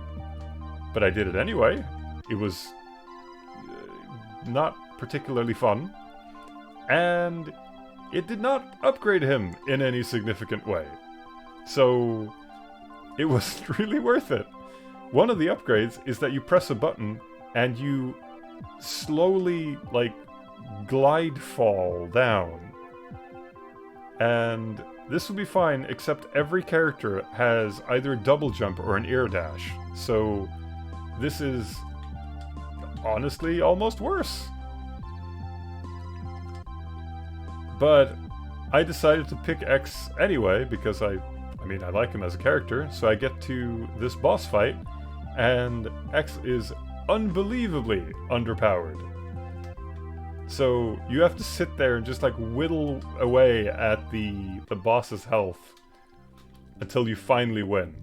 Over and over and over and over again.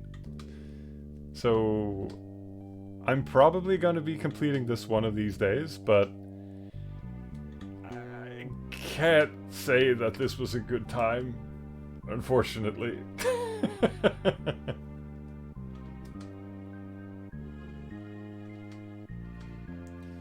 One thing I will say, though, I would love to remake that one. That would actually be, I feel like, a worthy cause, because a lot of titles get remade where the game is already good, and there's not much to gain from remaking it. You're just kind of double dipping it and putting new assets in and then saying this is a new game now when it's really just like a repackaged version of the same thing. X7 actually genuinely does need a remake, and I think I would have a great time trying to figure out how to turn that thing into an actual 2D Mega Man game. Because it does have ideas, they're just not executed particularly well. And, I mean, you'd have to think a lot from scratch anyway, which gives you a lot of wiggle room.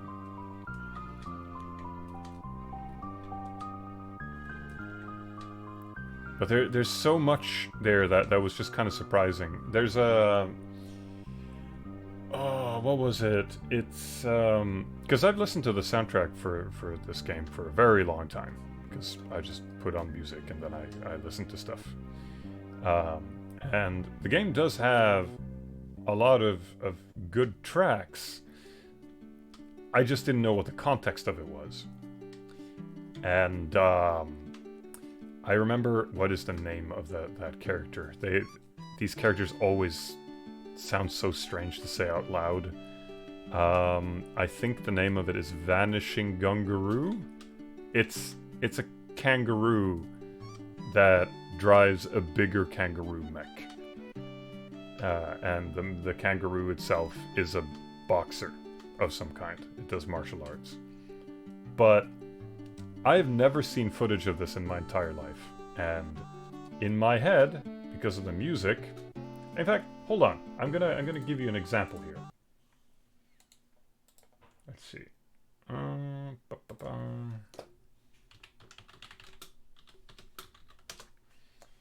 Because I think this is this will give a good example. Okay. Underground Tunnel Base, Vanishing Gungaroo. This is the track.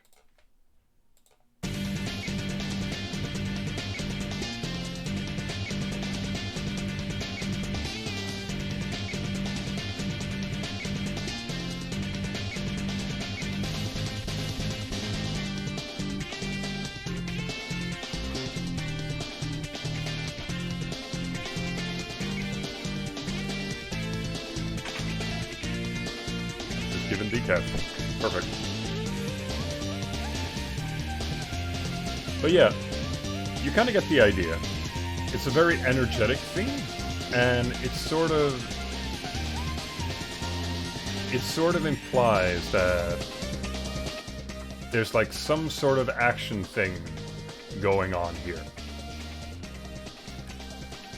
I'm getting like, okay, Underground Base, I knew that was the title of the track, so I was expecting like a cave level, and then you maybe avoided cave-ins. I know that there's some sort of mech theme, so maybe something like, oh, I don't know, Sting Chameleon from the original X game, maybe? You get to drive mechs around. Probably you're going to be meeting with a lot of firepower or something. Like, that's what's going on through my head as I'm listening to this.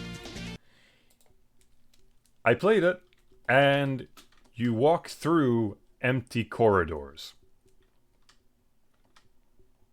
That's what the stage is. You walk through empty 3D corridors. Every once in a while you run into a mech. You can sit in it. And you get to walk past some enemies that stand in front of you. Then you walk into a big room with your mech, and 60 different mechs will stand there and spawn, and you have to shoot at them repeatedly just in the room until they die, and then you move on. You do this a couple more times, and that's the level. And that is sort of the linchpin for me for this entire project, is that you listen to the music and how it would fit with the scenario, and nothing matches. Like there's a stage that I recognize as a racing theme, and you go 2 miles an hour. You have no speed whatsoever, and you just loop in the same spot over and over again until you've collected a couple of bombs. And it's just, this should be like a high-speed chase or a small section within the level where you get to ride a bike if you want to. But no, it's just an optional minigame. No, it's just a mandatory minigame. Like, so many of the levels in this game is exactly that. It's just, every single one of these stages that I keep playing is just... I want to fix it so bad.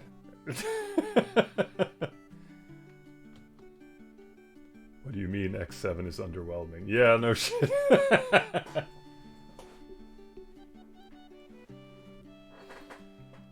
But I mean, there's so many really good themes in this game that it's such a shame that they couldn't utilize it more. Like, if I want to give you a quick example,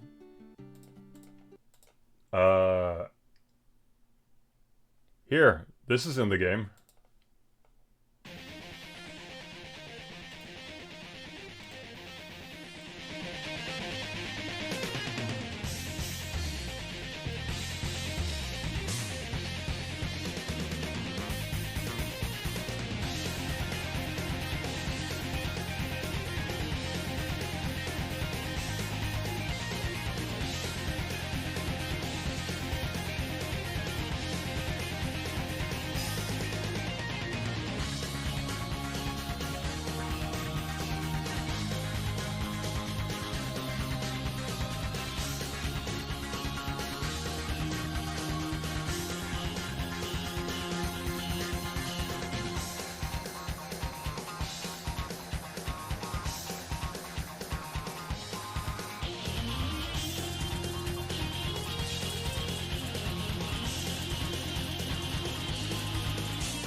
Like, you get the idea.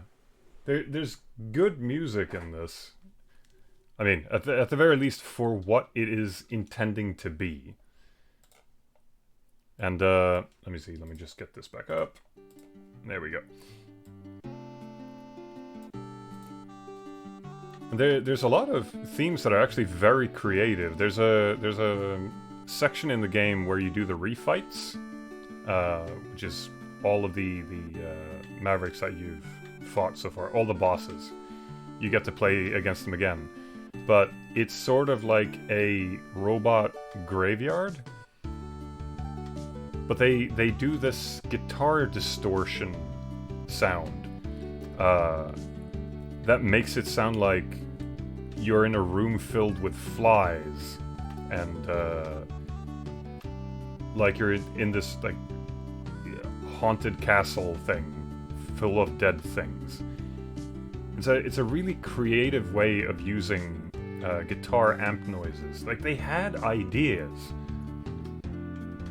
Like, I don't really prescribe to this idea that people are incompetent. I think they were attempting to do something and it just didn't work out.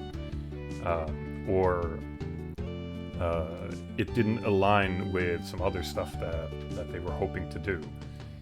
So this definitely feels like one of those, like, there is something underneath all of this. It just needs work. Of course, when I'm talking about all of this and I'm saying that it would be fun to remake, ironically, I am going against their mission statement because probably I would want that to be like a regular 2D game then, which was not what they had in mind. They wanted this to be a 3D platformer.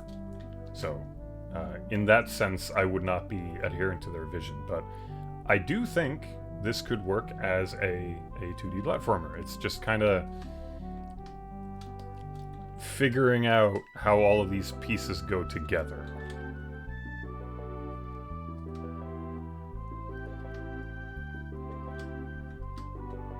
Though I think if I were to change some things, on one hand, I'm not a big fan of Axel, so that probably disqualifies a lot of things. Maybe it could be rewritten to be more charming than he appeared in that game. I don't know. So it would probably be a lot of emphasis on him anyway, because he's sort of meant to be the star of this title.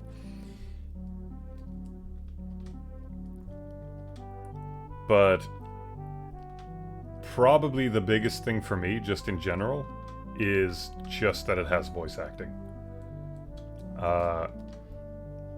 Okay, let me explain a little bit. I've probably made this point before, but I think it's worth bringing up again.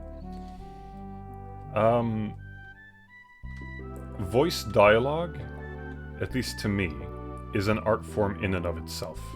And if you're going to do it, you have to do it right.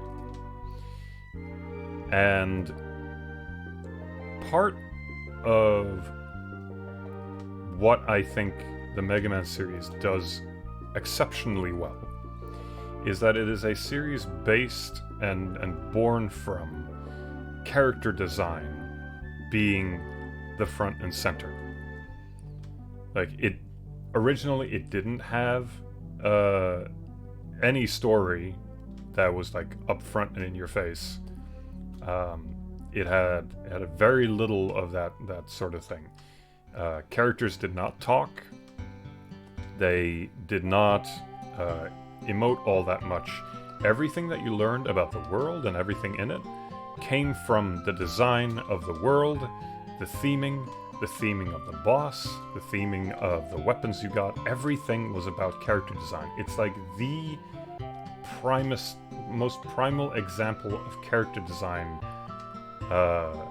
being front and center, which I've always appreciated about it. But in order for that to work, you need a little bit of a suspension of disbelief. Like, if I start talking about a character called Wheelgator, or Blast Hornet, or Chill Penguin, you're not going to take it all that seriously. Like, you can present it in serious, but and you should, present the ideas that you have with sincerity, but you need a little bit of a separation there, where the concept is allowed to flourish without immediately being prejudged. Like, this is not me being like, oh, don't judge the designs. It's more so you can frame things in a way that puts a better emphasis on how you present the world that you're in and how you ingest that information. So, in the original games, it works very well because you just see a design. Oh, it's a penguin guy, and he has ice powers. No one is telling you this. No one is emphasizing anything. It's just you see it yourself and you make the connection. So you have more of a pure, non-judgmental image of that in your head. Move over to something like Mega Man X7, and it has voice acting, and you have to characterize these weird animal robot things talking about their daily lives and what they do and what their aspirations are. And suddenly it gets real weird. Like, you have a cybernetic anteater talking to the humanoid robot saying, "Wow, you've really grown up." What do you mean grown up? They're a robot. They don't grow. And it's like the gorilla mech standing there with a sword and shield saying like, I have been training for a long time for this moment. On one hand, it's very weird to take the gorilla mech seriously about its ambitions in life. But it's also, like, now you start thinking about, like, do they hang out outside of the stuff that, like, if they're not in this, like, combat situation, do they sit on a couch and just, like, talk about life? You know, the humanoid robot and the giant gorilla thing with a skull on its head and a stone shield? Does it carry it around?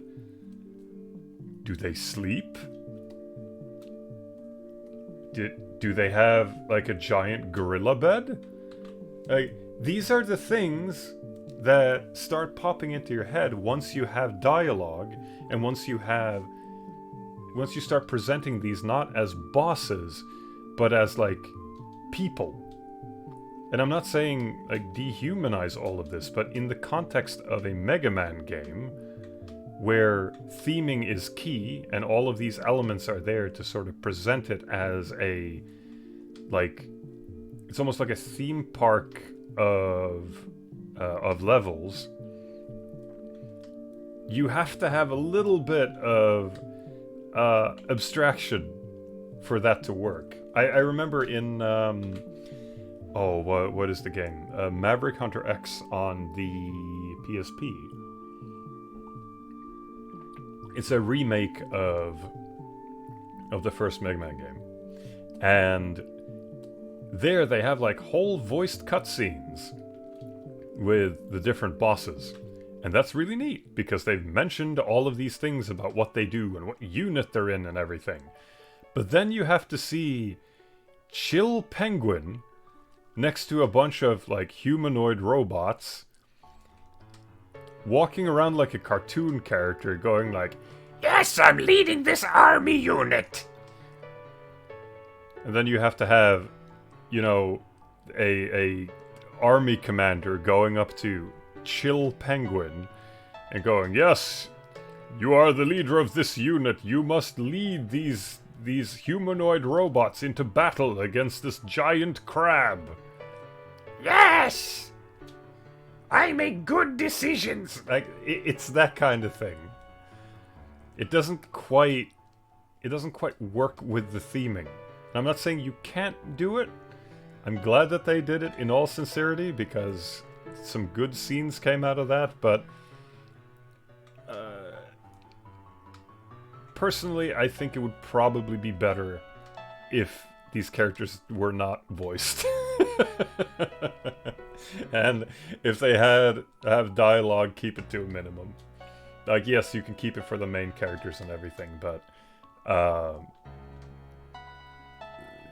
having like Launch Octopus sound like a like Jesse from Pokemon, as he's talking about, "I'm going to beautifully kill you," it doesn't quite work for me.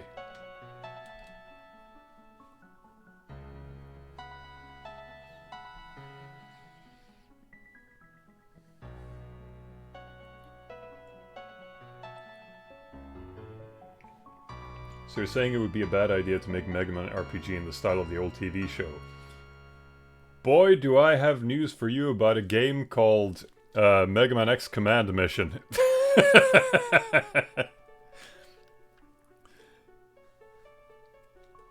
I'm sure you already know about it, but it's like everything that I just talked about.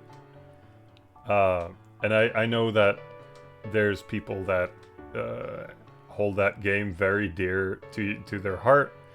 I'm not here to, like, disparage people's like of games. You can enjoy everything that you like. But it's not how I would have done it. I think that's the best way of putting it. It's not how I would have chosen to handle that.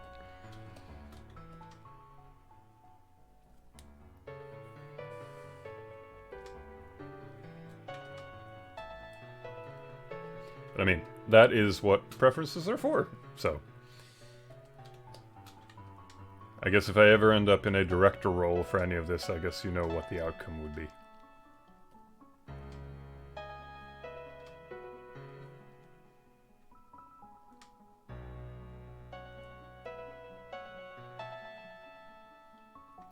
But I think, ironically, it works better for the original series than it does for X. Like, it's a lot easier to take the humanoids seriously in that kind of context than, I don't know, thinking that Crystal Snail has very important philosophy advice, I guess is what I'm saying.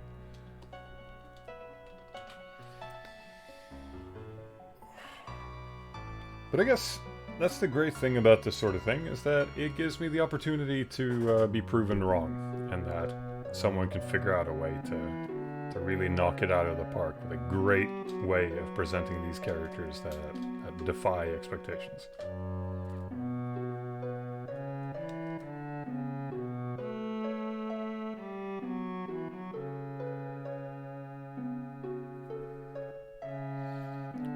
Crystal Snail has dinner plans and wants to read a book after his boss fight.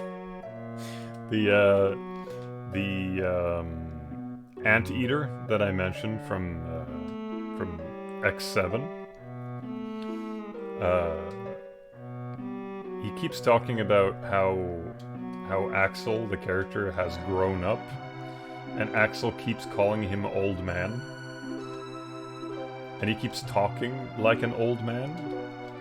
But it's like, on one hand, he's a futuristic anteater in Cyberland, which is, like, very much not old man-like. But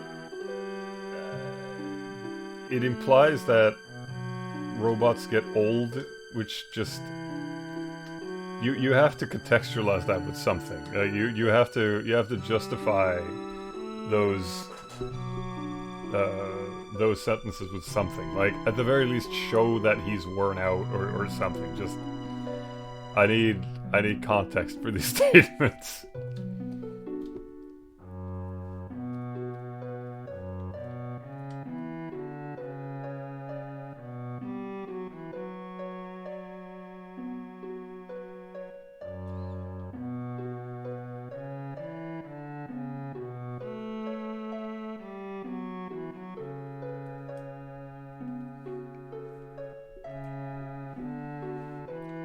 I think that's a little bit too dark. Gonna scale that back a little bit.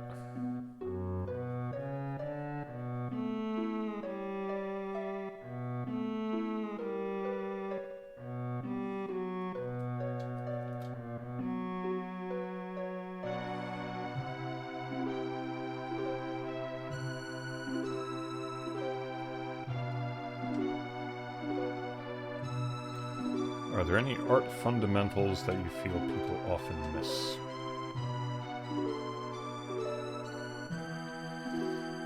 That's a tough one.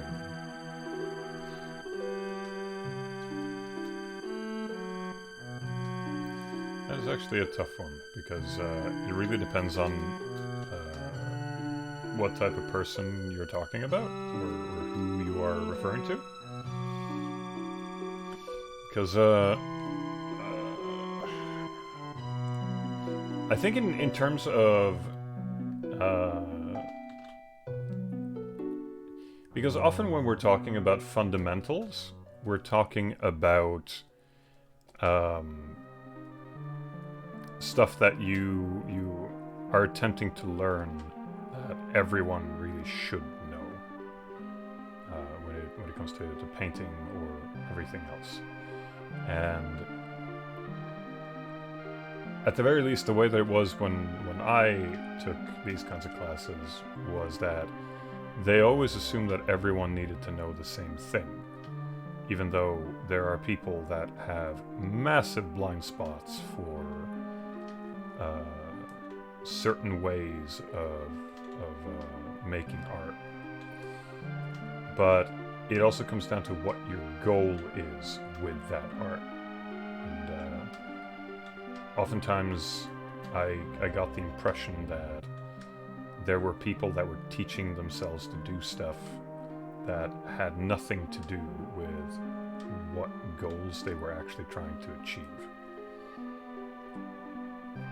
It was just, you were doing it because tutorials say that this is a good thing to do.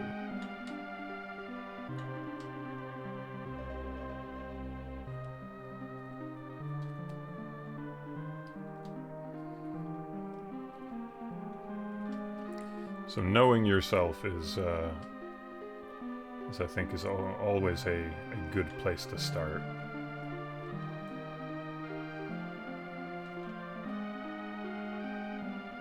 And I mean, I don't blame teachers for that. They're just trying to figure out who you are and then trying to give the best advice, but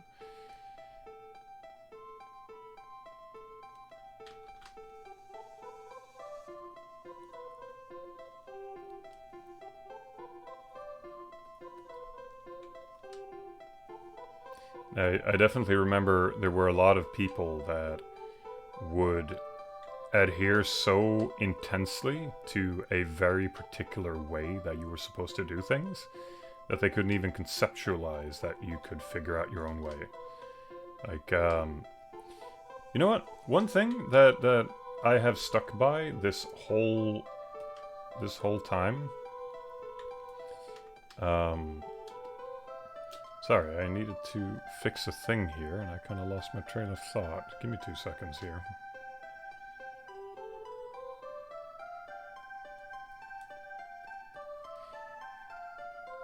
Yeah, where was I going with that?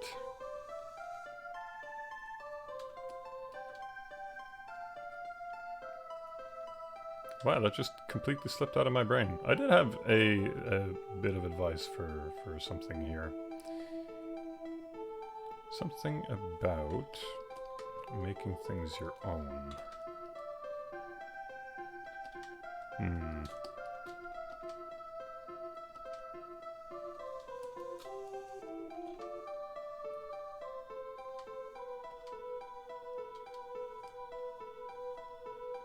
Nope. Just fell out of my brain. Alright, well, we'll get back to that later, I think.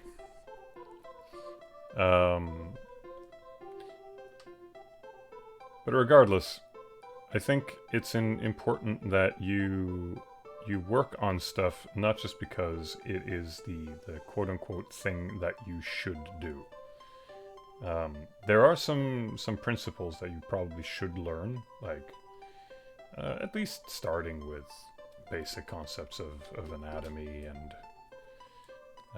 all of those things. But at the very least, as long as it serves the goal that you're intending to achieve, I think it'll be fine.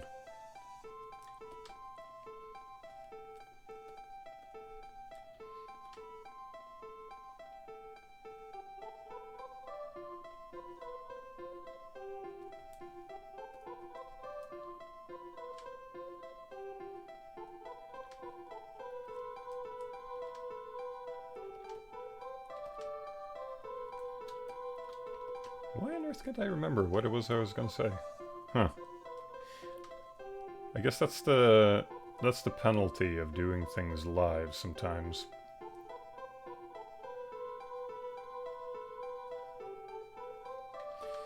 I remember, might even be someone in the chat, I don't recall exactly, but there was someone at some point that was like, how are you able to paint and talk at the same time? And the truth is, it's just practice. Like, oftentimes it's really relaxing to just sit and paint something while you talk about something because you already have the activity in front of you. But the thing about holding conversation about something is that you are building towards a point, just something that you're trying to get to at the end of it. So as I'm doing this, as I'm trying to sort of keep in mind all the different elements that I'm adding to this, some part of my brain I have to reserve for what is the final conclusion that I'm going to be ending this sentence on as I am completing this task right now. And I think sometimes it's just I run out. I'm just in the middle of this thing, and I'm just like, oh shit, what was the other thing I was supposed to be doing?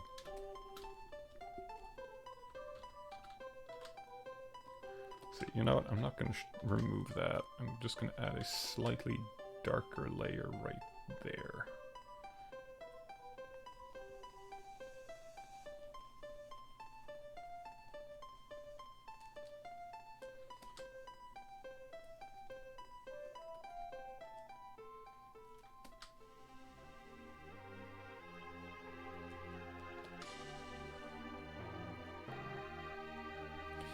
But regardless, I think a lot of when it comes to a learning environment,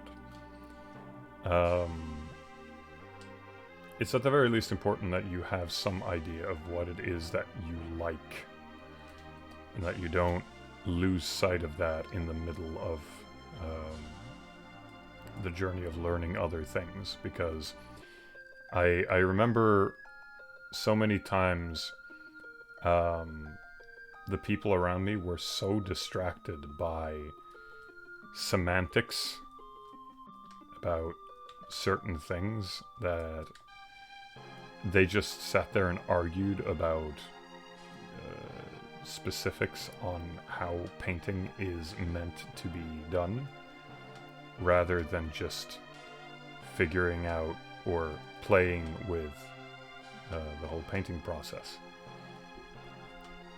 One of the most common things that happened in the classes that I was in was that someone got bored, turns to the teacher and goes, "Hey,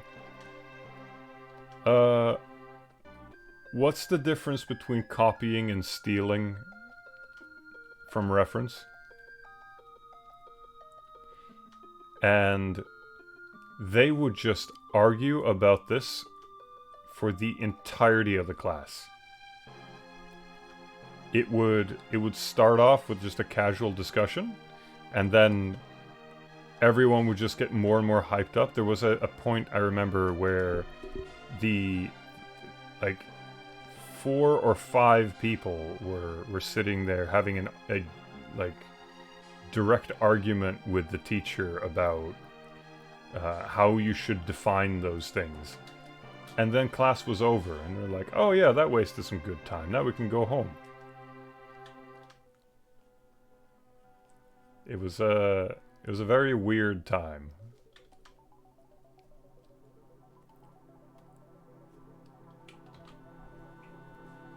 Let me see here.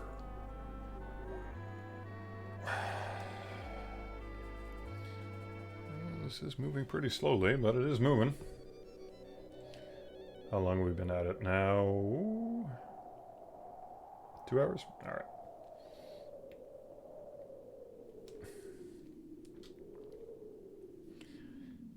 Love how we did the fire. Thank you. I wanted to make it in colors that I could see properly. And I always like the contrast of the brighter yellows against more of like a greenish blue and pink. I think it creates a nice contrast.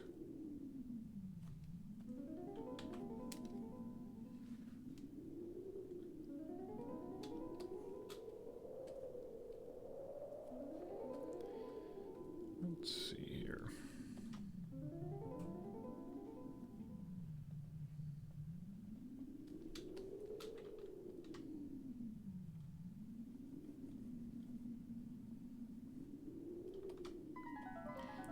The music is very quiet, so I'm going to guess that this is Equinox. Yep, It's Equinox.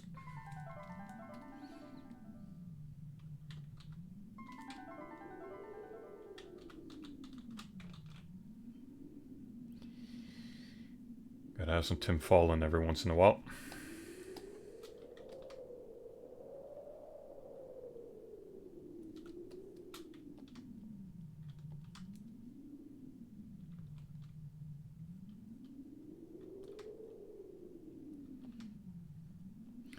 Was animation something you always intended to learn during your art journey? Sort of. My thing was that I wanted to do too many things at once. And you kind of have to pick something. So I was at a point where because you kind of have to pick a vocation after a while. And you have to start focusing more in what direction you want to go with it, or else you kind of get stuck a little bit. And my family was very like work focused, and like it was never stated outright, but both of my brothers picked a lot more practical fields. And I was always the odd one out because I was the artist. And there's this underlying thing that artists are only valuable if they are able to prove that they have some kind of worth, usually monetarily, which I have always been against that notion, but that was sort of the vibe that you got, was that if you're going to be an artist, whatever that means, then you at least have to be a successful one. And so picking what I wanted to do when it comes to art, I had to make sure that I picked something that I knew that I could at least do properly, or else, you know, being a kid, there's that pressure from family, so you're like, okay, I'm gonna try and do good. So the thoughts in my head were either I wanted to do comics, or I wanted to do animation, or I wanted to do like direct film, or I wanted to make video games. Like I dabbled in all of those, and I did, and I guess I still do make music, but it was never at a point where I thought I could make a career out of it. So that wasn't really on my agenda. But I was really interested in video games, and so I tested some video game programs, and this was like ancient stuff. It's nothing compared to the stuff that people have now. So I tried making my own like little projects in that, and in doing so I had to animate some stuff in order to figure out how to do that. So I would animate things, and it was just sort of like an underlying result of experimenting with things that I already enjoyed. And then when I finally got to the point where, like, well, now you have to pick your career path, because, I mean, at the very least, the way that family sort of framed it was that, well, this is what you're going to be spending the rest of your life doing, and you're not going to be changing it. So I had to pick carefully so that I could find a path forward that I wouldn't regret. And I chose video games because, as it so happens, it has all of those things. It has the elements of making comics, because you have to do like story illustrations and that sort of thing. It has elements of doing painting, it has elements of doing music, it has elements of animating, So, and video editing and all of those other things. So, to me, it seemed like the natural choice. Of course, much later I realized that you don't have to lock yourself into one path in life. That's not really how things work. But thankfully, I feel like I picked something that I was already passionate about, so I never felt any reason to change that direction.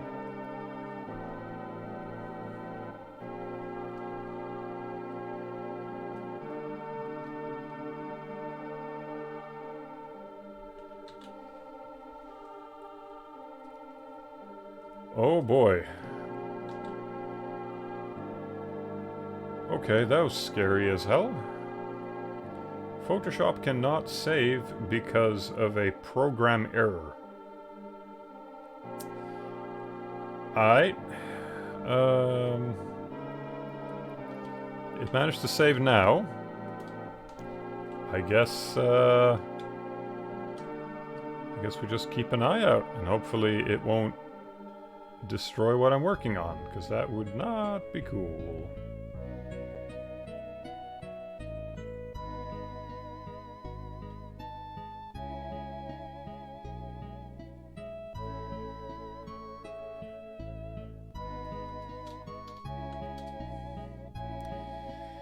I mean, not that we need to speak too much about Adobe's quality of products.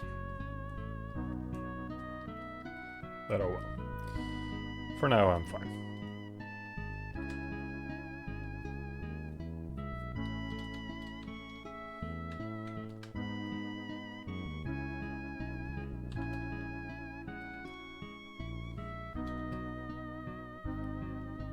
Let's see. How far along am I? We're getting some movement out of it.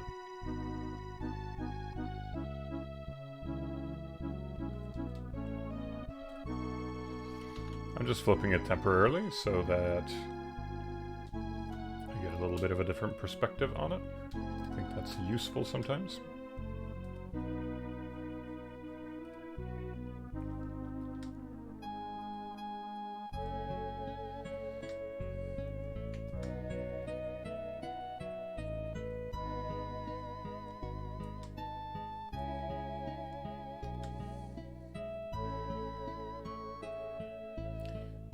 Can of worms we don't need to open right now? Yeah, no, that's, I feel like everyone is, on edge and hyped up about awful things, and frankly, I don't really need any more bad news right now.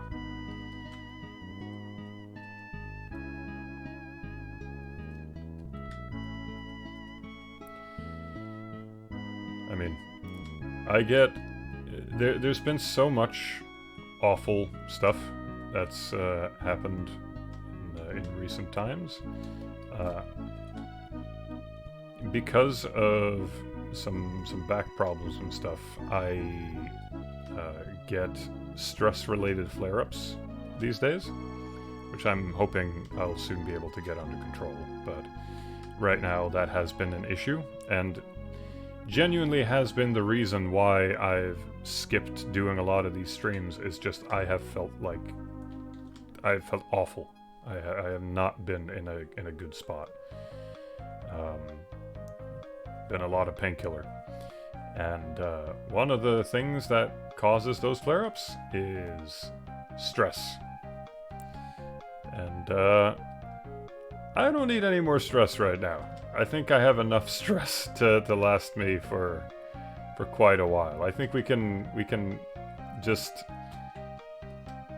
very casually and calmly just put all the stress somewhere else and flush it down the toilet and not address it.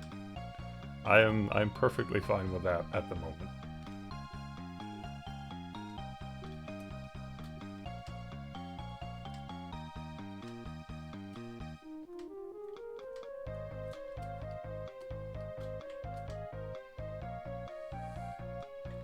If you want my advice, make sure never to carry a giant bed frame. It's not gonna do good things to your spine.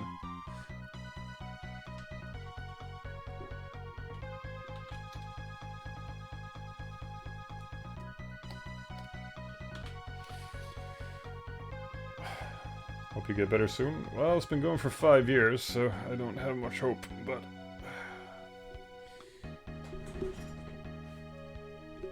I'm hoping that, at the very least, it'll calm down, so I can get back to the usual.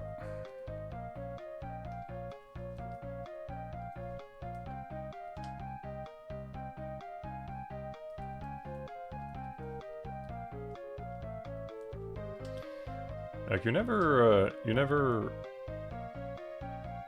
think about how many days that you're walking around without pain until you start having it all the time. It's a very, like, weird shift.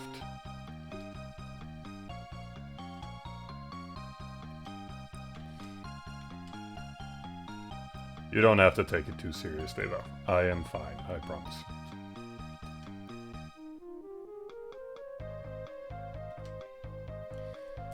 Let's see.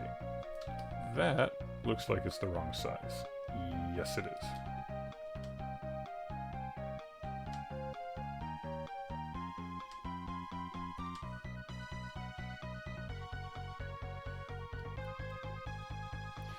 Kind of what I want to do is, after we're done with Vikings,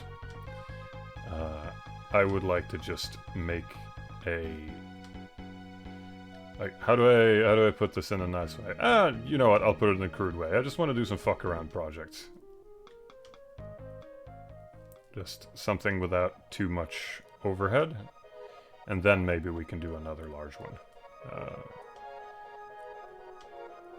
Because I think it would be nice to mess with some stuff without too much at stake. But it does require that Vikings works out, so... In the meantime, I do have to, sort of trudge on.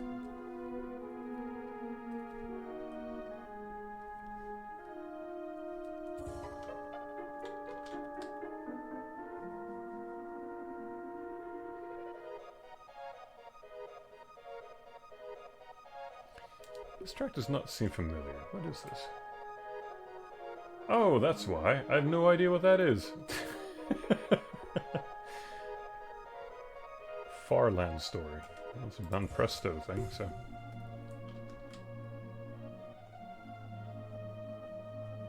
I always thought it was neat how on the NES... No, what am I saying? The SNES. Ban Presto would have a voiced logo. Like they would have a bunch of kids screaming, "Ban Presto!" It's like, neat! You can have actual voices that sound like voices on this console.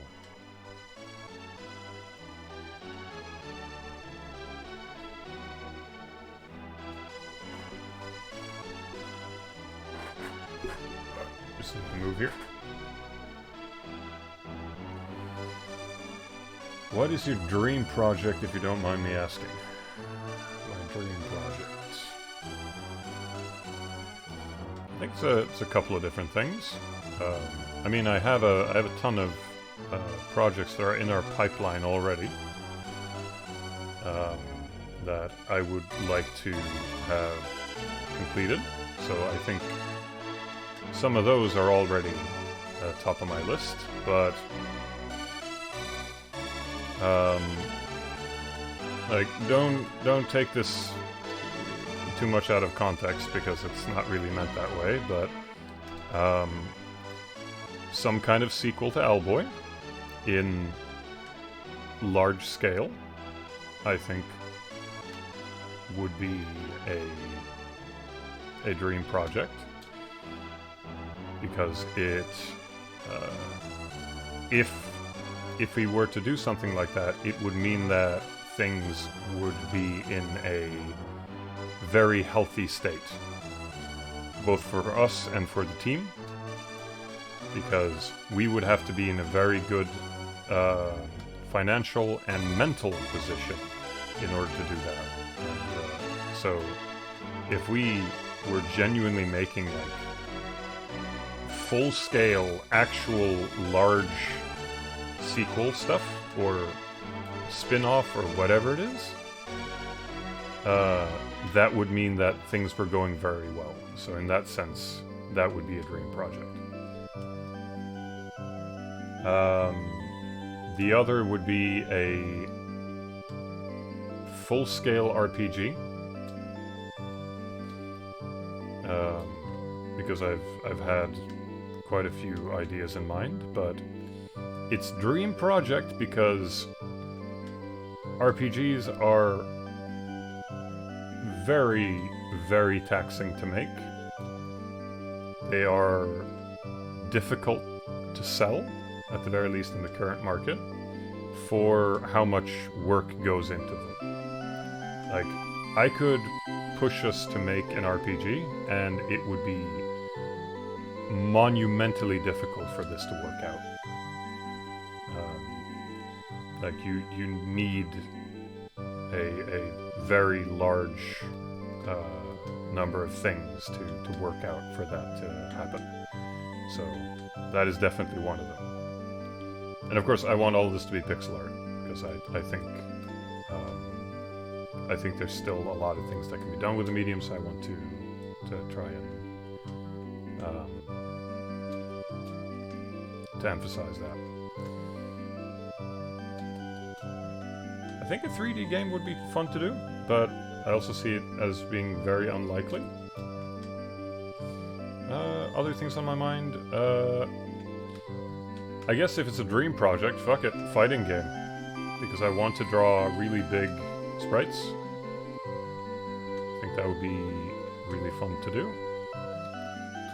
Because I can't play fighting games, but I like making fighting games. I mean, I am technically making a fighting game right now. Vikings and Trampolines qualifies. It's just no one else would accept it as that, I don't think.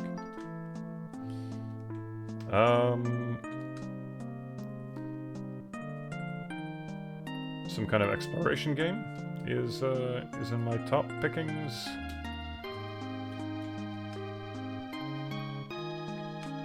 An adventure game I've always wanted to do.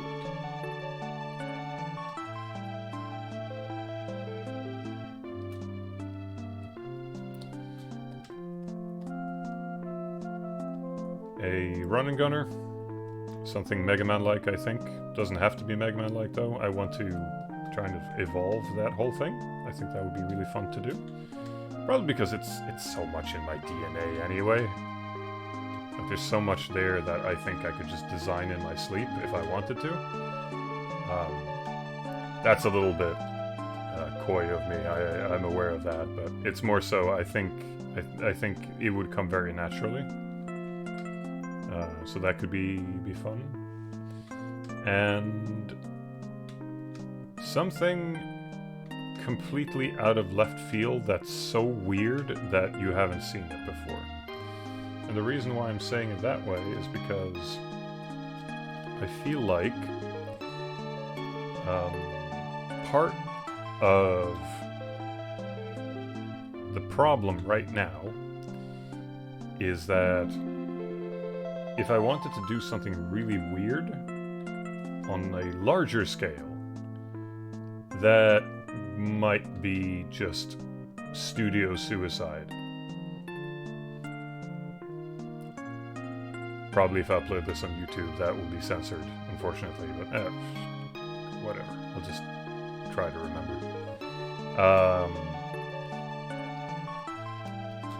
Because we're talking about dream projects here, and I suspect that it would be really fun to do something just really weird but really big. Because there are projects that are strange and still got big budgets.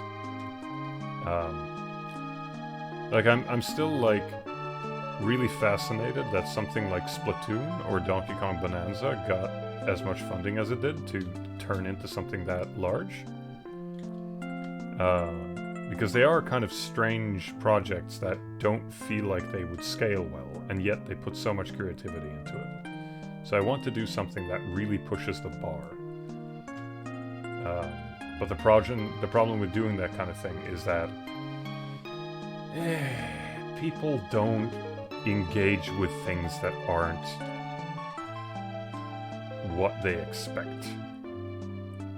Like years later, it might turn into a cult classic or something like that, and then people say, oh, I always liked this thing, but it usually isn't until after the studio's already gone bankrupt. Which is why I would call it a dream project, because I don't think that it would be viable. Like, I can't suggest to the group just like, hey, I'm gonna make, I want us to fully invest in this absolutely weird nonsense thing that I came up with a straight face, and not expect some question marks on how on earth are we going to survive through this, even if it does get completed. But I think those are my picks outside of the ones that we are already doing.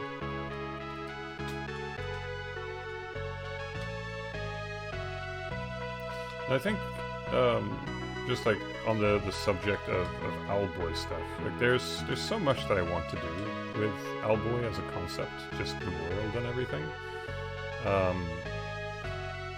It's really just, it'll require so much, and by the time we get started, you sort of have to start from scratch again. I don't know. I just really find the whole world and all the characters and the stuff that we never got to show very endearing. So it would be nice to explore more of that, but it does mean a few things have to align. And, I really hate that I can't speak more openly about this kind of stuff, because it feels like a lot of people just think that we're sitting on our hands this whole time.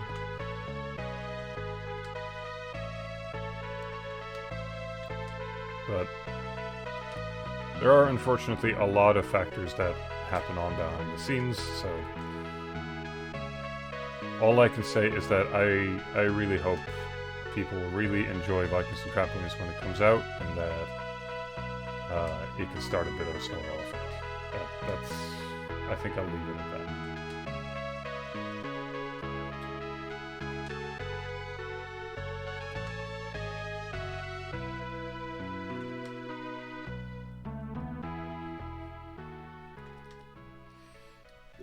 Like, I have one of my favorite new characters is for a game that none of you know about. You've never seen anything from it. You have no clue what this thing is. It's weird, and it's fun, and I've been sitting on it for years, and I can't show it to anyone, because we're not at that stage yet. And it's weird that I've been sitting on this character for so long, and I know them intimately, and nobody else does, and that I'm just like crossing my fingers that at some point you all get to be introduced.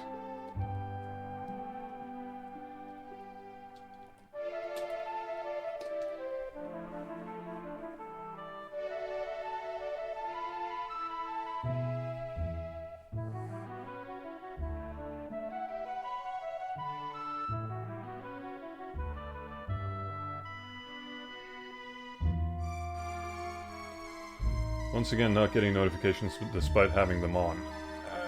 Seems to be a consistent problem, yeah. I mean, I guess we have to send some complaints to Jeff Bezos. It is really unfortunate that Amazon owns this website. I really should be streaming somewhere else, but it is what it is.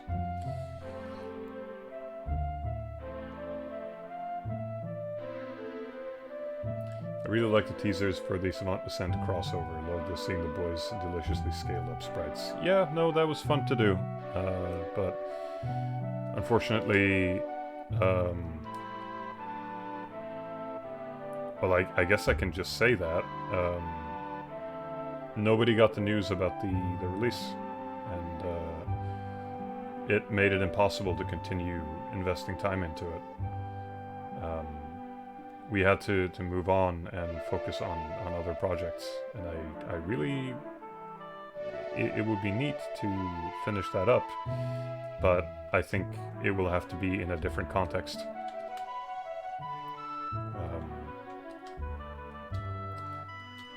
Remix, unfortunately, there's so many underlying issues surrounding how, like, people just... They said they were interested, but they were not interested.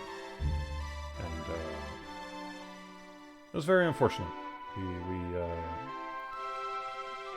Like, Joe really poured his heart into making that game as good as he could for what it was. And a lot of people really enjoyed it, but we're just gonna have to try again with Vikings.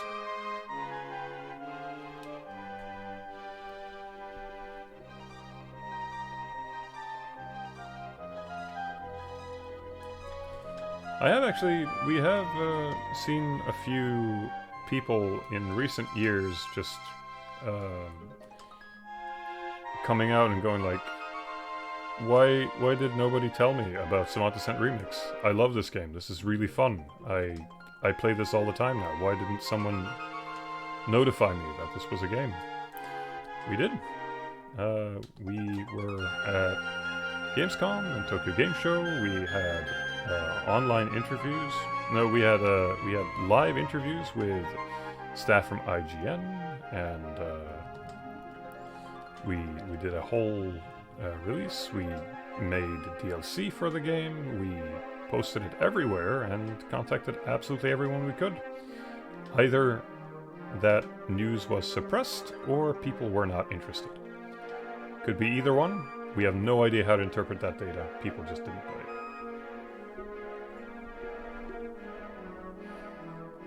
And I am not going to sit here and ask people to play Savant Descent Remix. That is your own prerogative. Play it if you feel like it. But at this point, we have invested as much time as we possibly can into a side project that was intended to just take 5 months.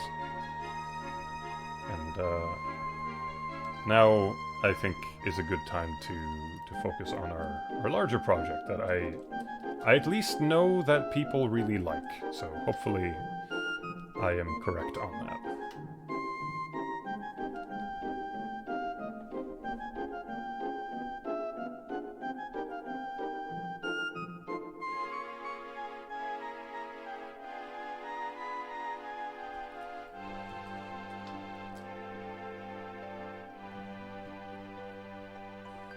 You were on America's top Mega Man. I guess Japan's top Mega Man?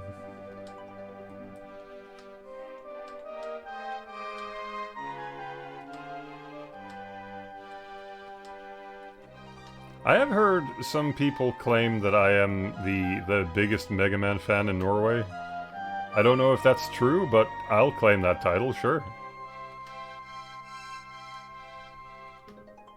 Why not? I'd add it to the trophy case.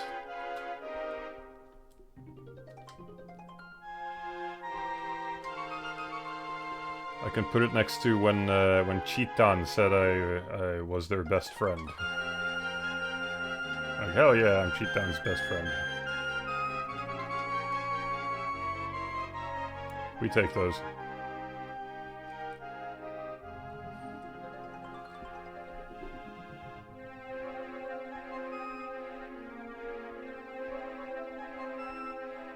I must have emailed 400 people about Remix. Yeah, it was for lack of trying.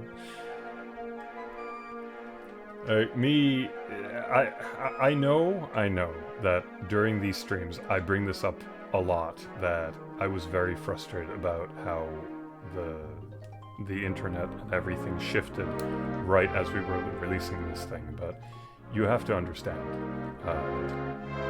we worked our absolute asses off for a ton of people that very clearly had been speaking about how they absolutely wanted this game and desperately wanted to play it, and then everyone just disappeared the second the game came out, right as things were changing online.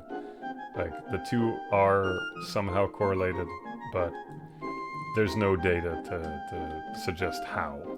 Just that you have vague guesses, and that the game didn't sell at all. So, you just have to sort of shrug and go, okay. The universe dealt us a bad card, and you try again.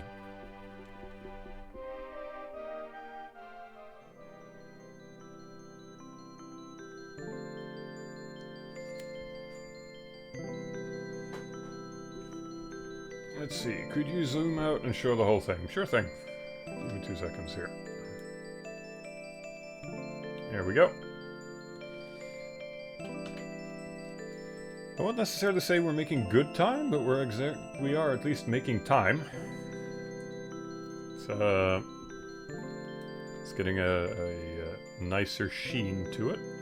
I could have kept the harsher lines, but I am kind of enjoying the sort of mix of outlines and everything else.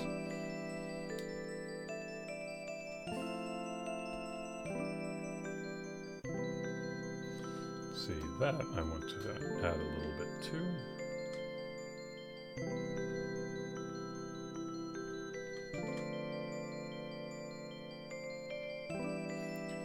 Cheaton loves you. I met Cheaton in person on accident when we went to Tokyo Game Show. And I was given a very much needed Cheaton fan, because it was hot as all hell in that building. Their air conditioning was broken on the first business day,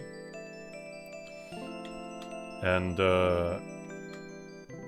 we had been instructed by the people that organized our booth that you needed to wear a suit for business day. Spoiler alert, you didn't really. And we were standing there in a stuffy suit in blazingly hot weather on the inside with no air conditioning. And like, you had very audible apologies from the staff, which was very kind of them, about the conditions, and they finally got it to work. But meeting up with Cheaton and then getting one of those just small fans was a real lifesaver that day.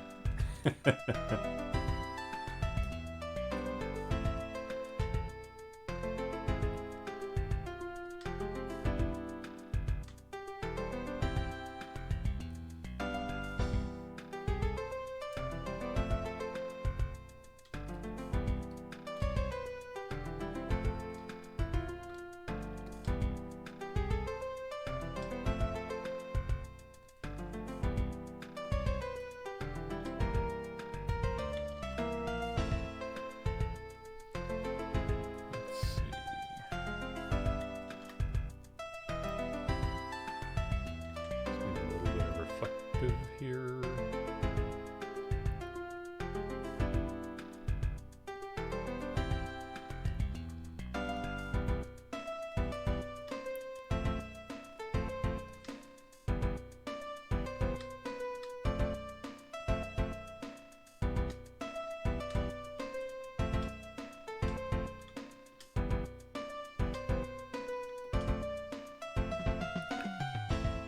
I am making the guess that this isn't going to be done tonight.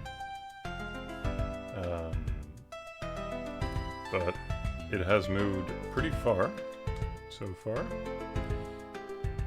So we'll get as far as we can. And I do take Mondays off.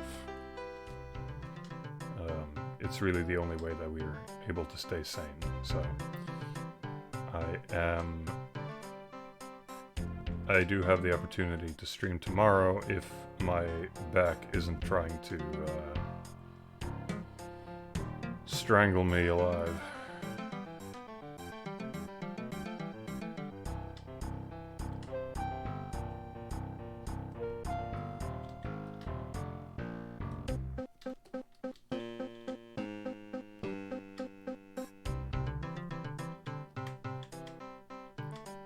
What is this track? Nothing comes to mind. Whoa! Okay. Sorry, I need to share this box art. This is very, very important.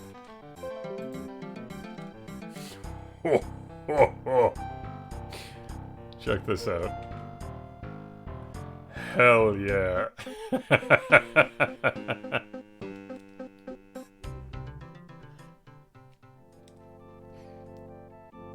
Oh my god. Learn about diabetes with two wacky piles. Oh, it's an educational game. Okay, that makes more sense. But, quite a... Maybe not make the diabetes mascot 2 elephants. Who am I to judge? Maybe it's probably fine.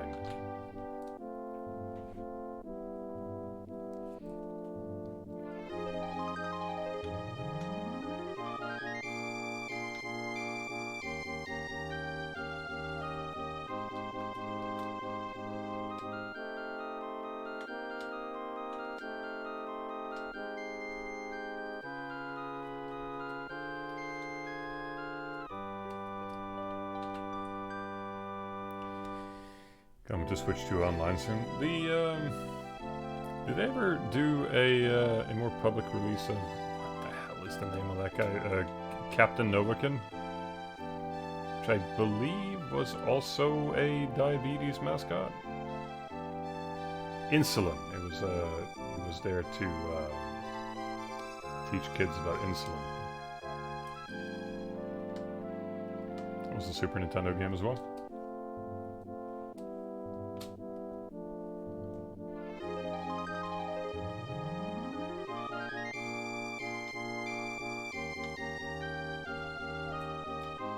And that's a lost art. Edutainment.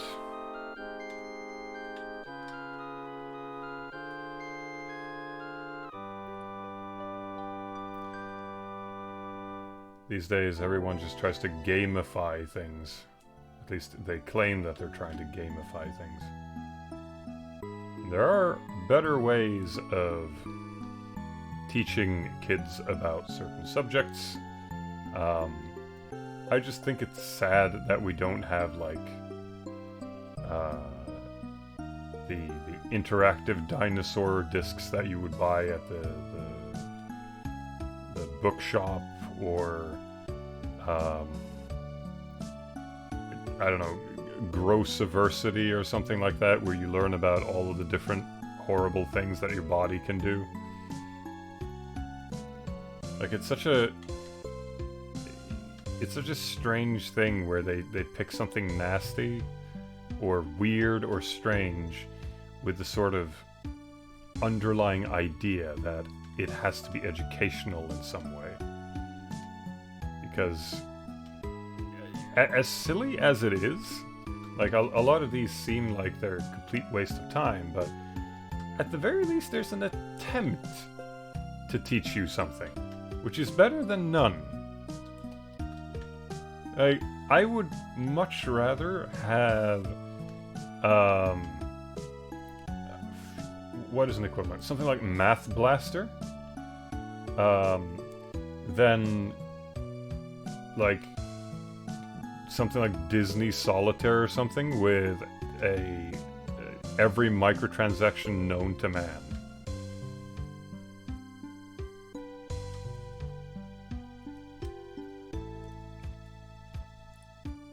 Like, if I had a kid and those were my options, I'm picking Math Blaster.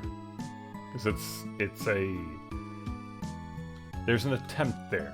Someone is it might not be a great attempt, but It's at least something.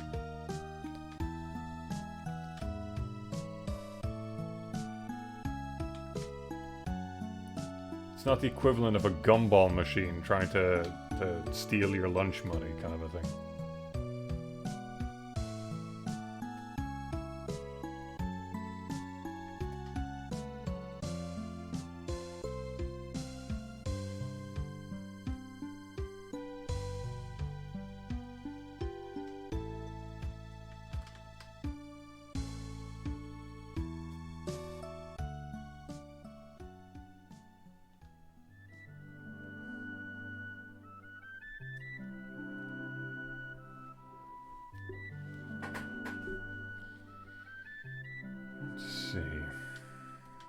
Spending a lot more time on this section than I anticipated.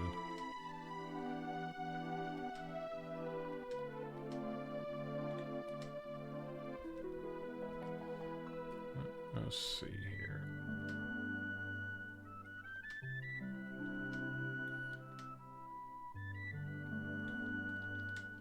This track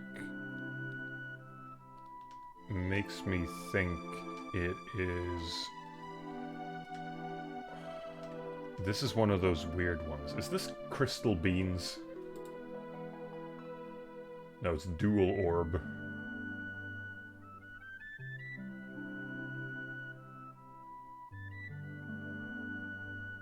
More specifically, dual orb Sereiju Densetsu.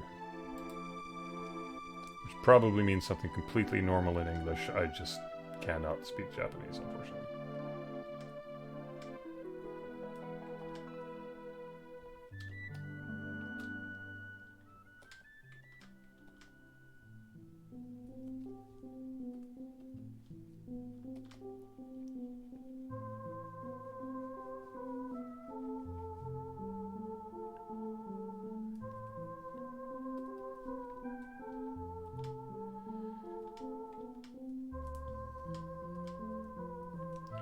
Okay, where are we at?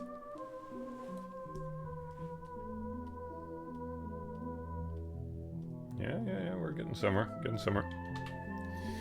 I'll probably leave the background with that same kind of sketchy effect.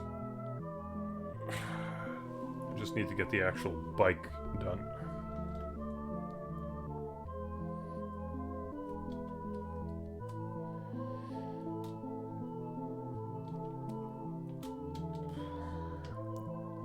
Gotta be honest though, chat.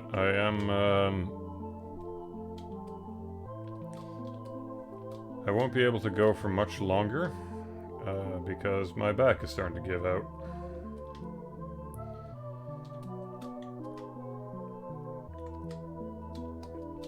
I mentioned that I've been struggling with a flare-up, and it's been going for like honestly a couple of weeks now.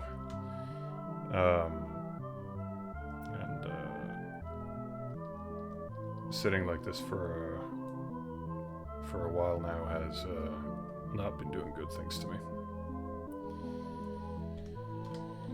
So we'll see. I'll go for a little bit longer, and then I might have to take a break so that I'll be able to sleep tonight.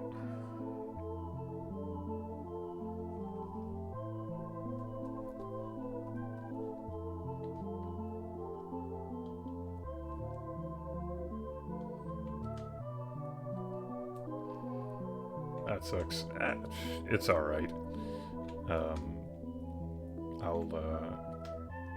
I'll be doing a painkiller run. I just have to give it some time because you can't be on painkillers all the time.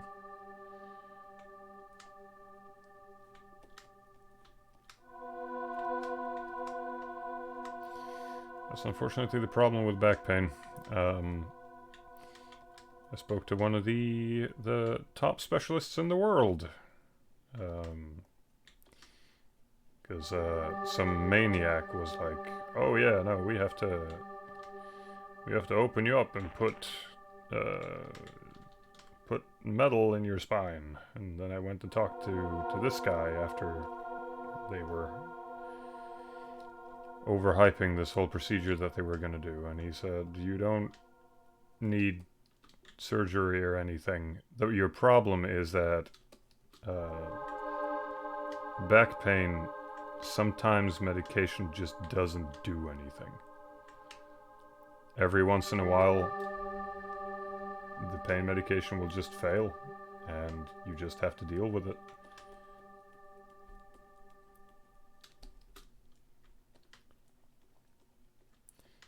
And every once in a while, it'll be fine, and you'll get rid of the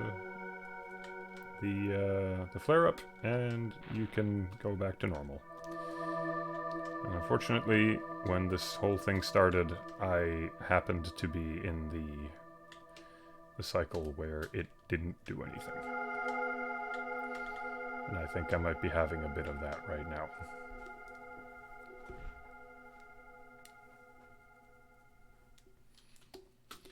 It's alright though. Eventually it'll let go, and then life will be smooth sailing from there. Let's see. I do need a little bit of additional shading here. I need to cut down that line a little though.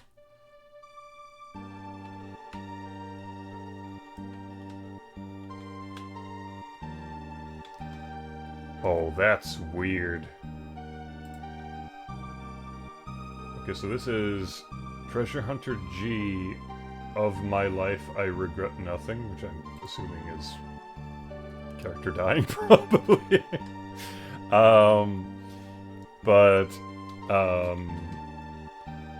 That... How many notes is that? The 4 notes are both in Battle Network and... I think it's one of the original games.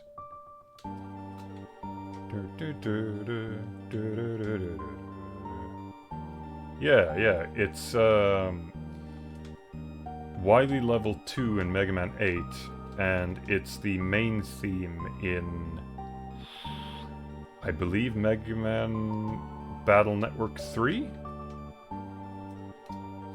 Now I need to look this up. I am so curious. Hold on.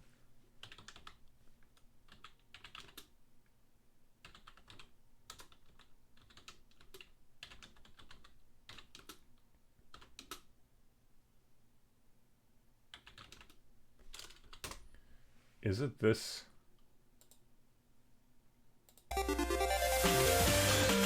No.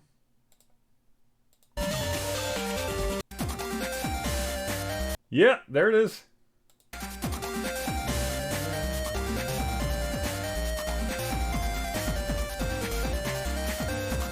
Yep.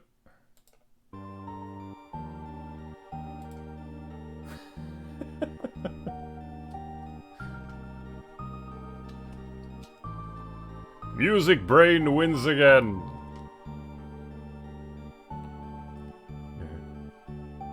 Oh no. That comes in later.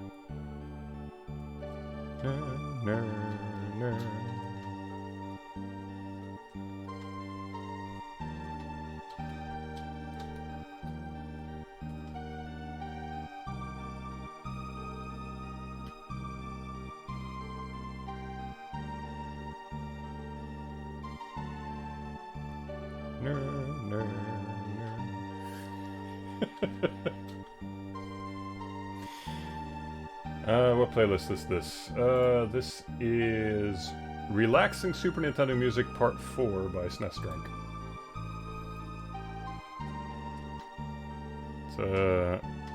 I tend to put it on these live streams because on one hand it means I don't have to think about picking out a bunch of music, but I also use it while I work, so it's an easy one to come back to.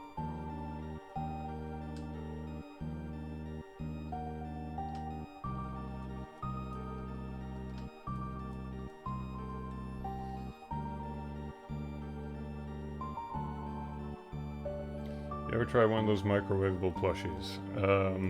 I have used heating pads. And the thing about spinal pain is that it is caused by misalignment. That sometimes happens, sometimes doesn't. and depending on how the flare-up happens and which region, adding heat will make an inflammation, as is fitting with the name, more inflamed. And sometimes you need a cold press, sometimes you need to heat it up. It really just comes down to how and why the pain is happening, and it's not always easy to figure out which one it is.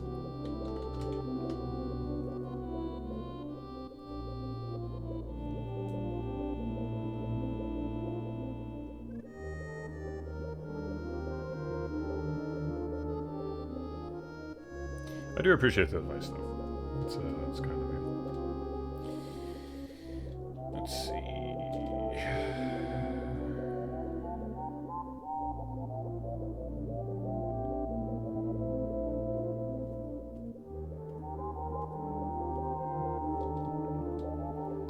I feel like this wheel is going to give me a good bit of pain once I get to it. So, I'm gonna do the responsible thing and put it off for now.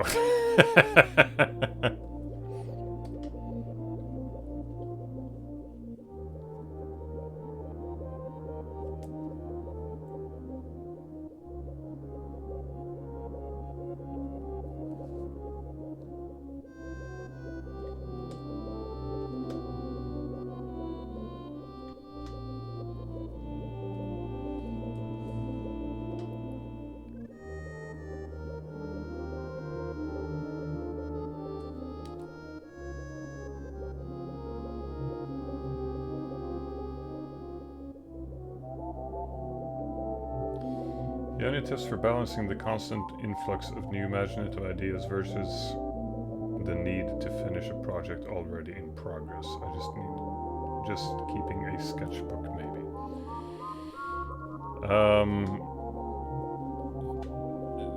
That, honestly, I think just comes down to discipline. I don't think you should suppress new ideas, because we've had to do that for projects where it's like you cannot even talk about new ideas or else nothing will get done. I think that over time stifles creativity. You have to have an outlet for that, but it's more so dedicated a time for when you want to focus on those things.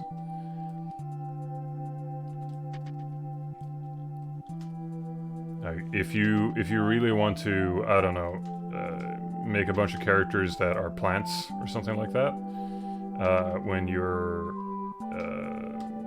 instead working on drawing dragons, I can't think of a good example here, but you get what I'm saying. Probably try to choose whether or not you actually want to finish and achieve those things. If your thought here is that it would be nice to actually have those dragons done versus jumping over to the other thing, you can note down your other idea that you're going to come back to it and maybe work on that. I tend to note down ideas that I want to come back to. You can even like throw down a little doodle for the thing, but if your intent is to finish a thing and you would feel better finishing a thing, finish the thing. And knowing what to have discipline about is the key part. And that's not really something that someone can do for you. You have to pick your own goals and then stick to them if you actually want to do them.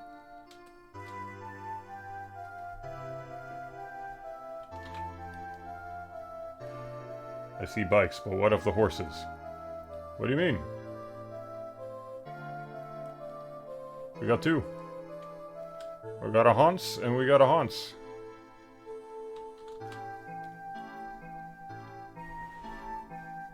Double Hans.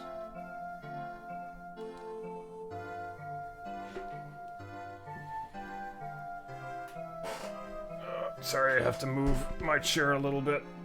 Oh my god, this is getting painful. Ugh.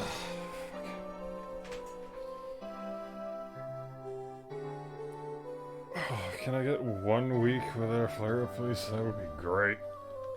Damn.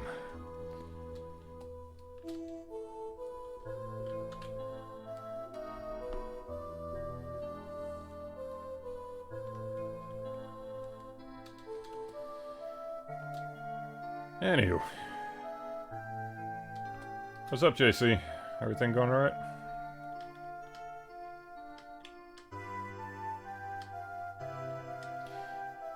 I haven't had the chance to look around all that much, especially not with the Mega Man competition thing going on, but I did see you threw up a Kurosawa. That one was pretty good. It's really good rendering on that one.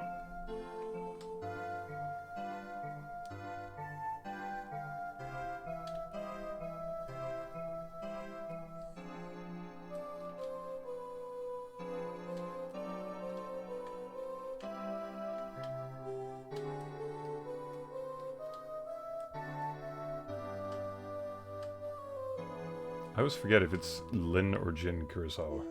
My brain is just fried right now.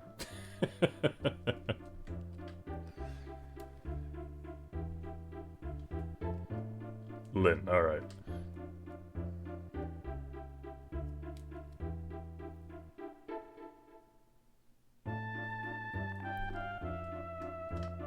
Been thinking about sketching for a while. Yeah, that is how it do be. Holy crap, you know what? You just reminded me. That was back when I did the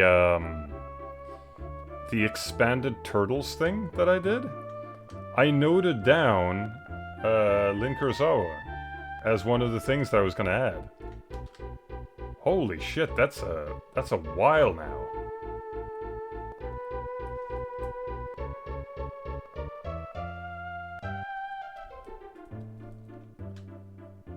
Man, I need to get on that.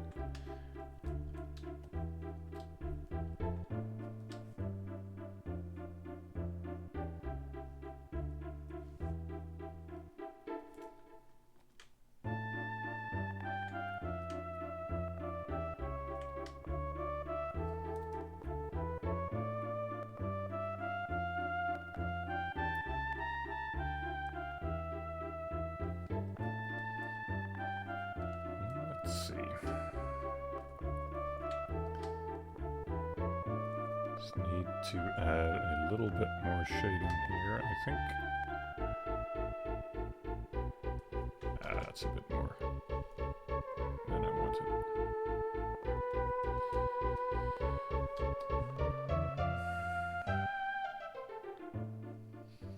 I guess for next time, I'm going to be focusing more on this guy. But I got most of the bike.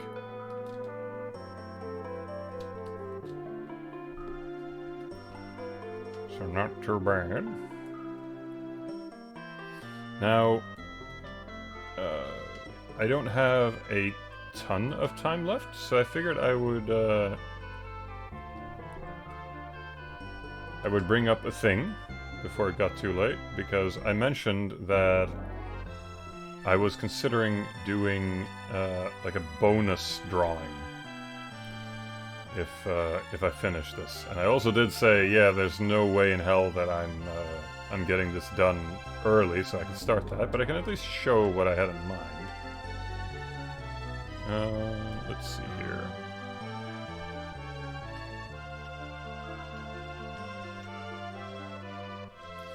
It's just a tiny little thing. Let me just jump over to the other screen here because I don't know if this will work. Whoop.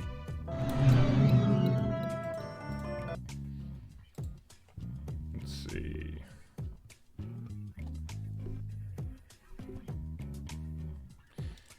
But yeah, it's nothing complicated.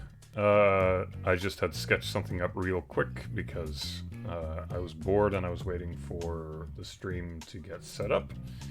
So I doodled Malin from Ocarina of Time. Just real quick.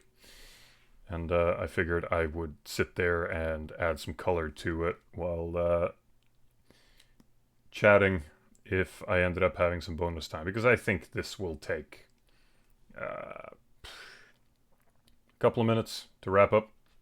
Shouldn't be too complicated. And I usually don't just draw standing characters with nothing there.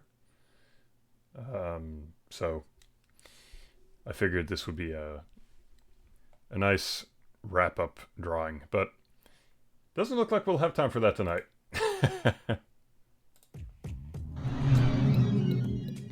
Let me see, I'm just gonna put that away. And... whoop. There we go.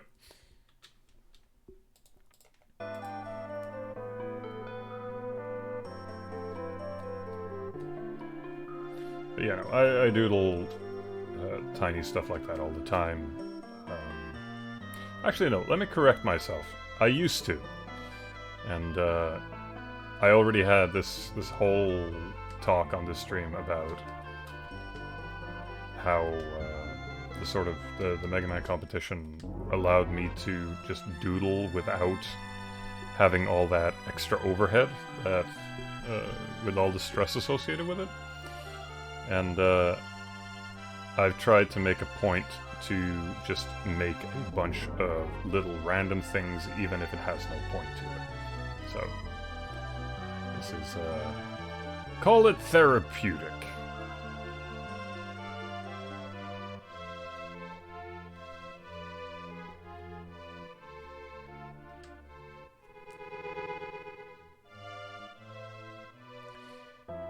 Have you already spoken on your experience of getting love from all angles on your Mega Man boss design?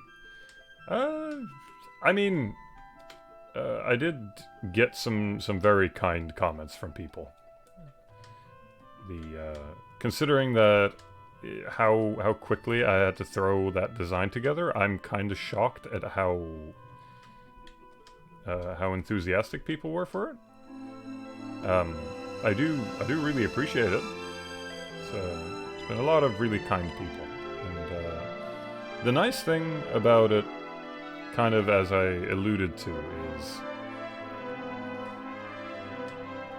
I don't have to have all the same stress with it that I have with when I post stuff that is either related to work or some project that I'm doing. So it's been so relaxing, just sitting there drawing a character that I no longer have to worry about its origins or where it's going or whatever. It's just making some fun art, and then some people can go, hey, that's some fun art. And we can just imagine that we're all high-fiving or something. It's been very chill. And considering what I said in the previous stream that I was working on this, I had absolutely no indication that this thing was going to be selected for anything, because that would not fit with the rules that Nintendo has been running. No, what am I saying? That Capcom has been running since 1987. Suddenly, I guess it was eligible, and it got picked up by the staff. And then I was like, okay, well, I don't think anyone's going to vote for it, though, because that does not mesh with how I think people will vote. And I still have no idea who has voted, or if it even got any interest, but I certainly got a lot of kind people leaving nice comments. So, if that is all it ends up being, I've still enjoyed the process. So, no complaints from me.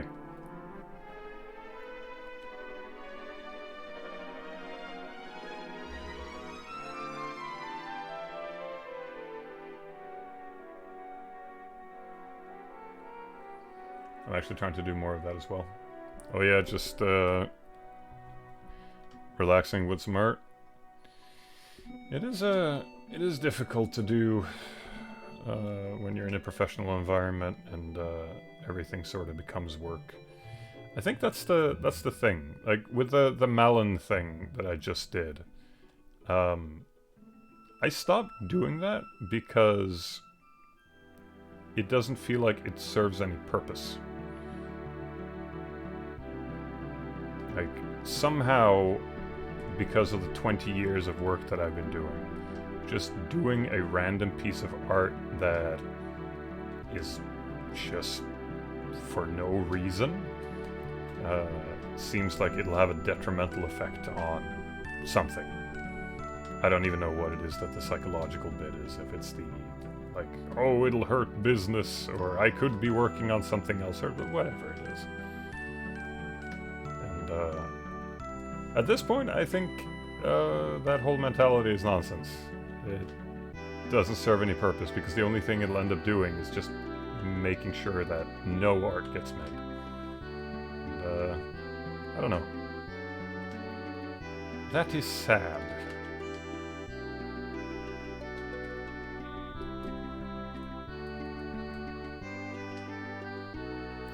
It could be, since I've already shown it off now, maybe tomorrow I'll do a quick paint of that or something.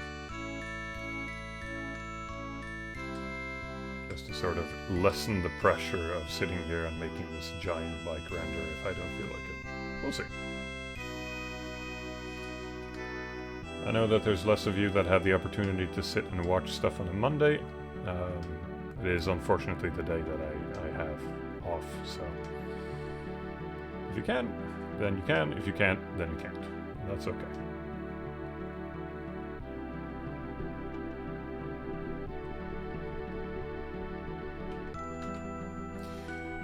Alright, I think that's the end point for me. We are approaching 11 in the evening, and I do want some wind down time. So we are going to call it here. I could probably keep going for a while longer, but I want to try and be kind with myself during this whole thing. So, alright. That, I think, will be it for today.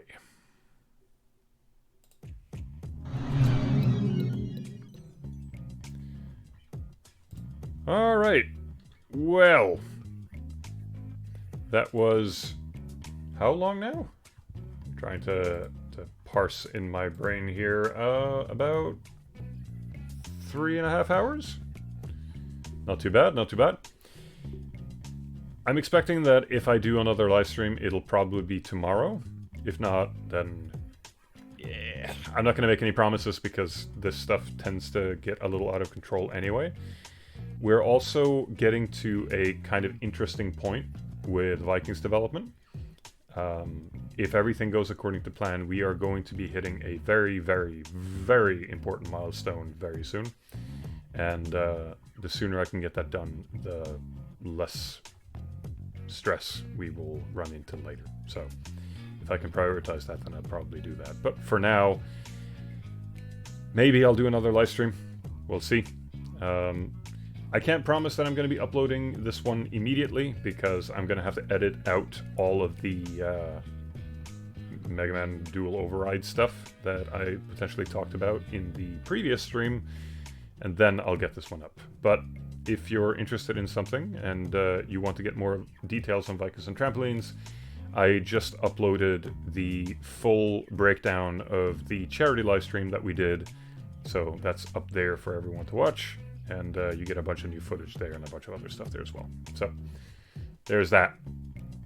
Okay, if I see you tomorrow, then I see you tomorrow. If not, then, well, stuff happened. Thank you for being here. Appreciate you all, and I will see you next time. Goodbye.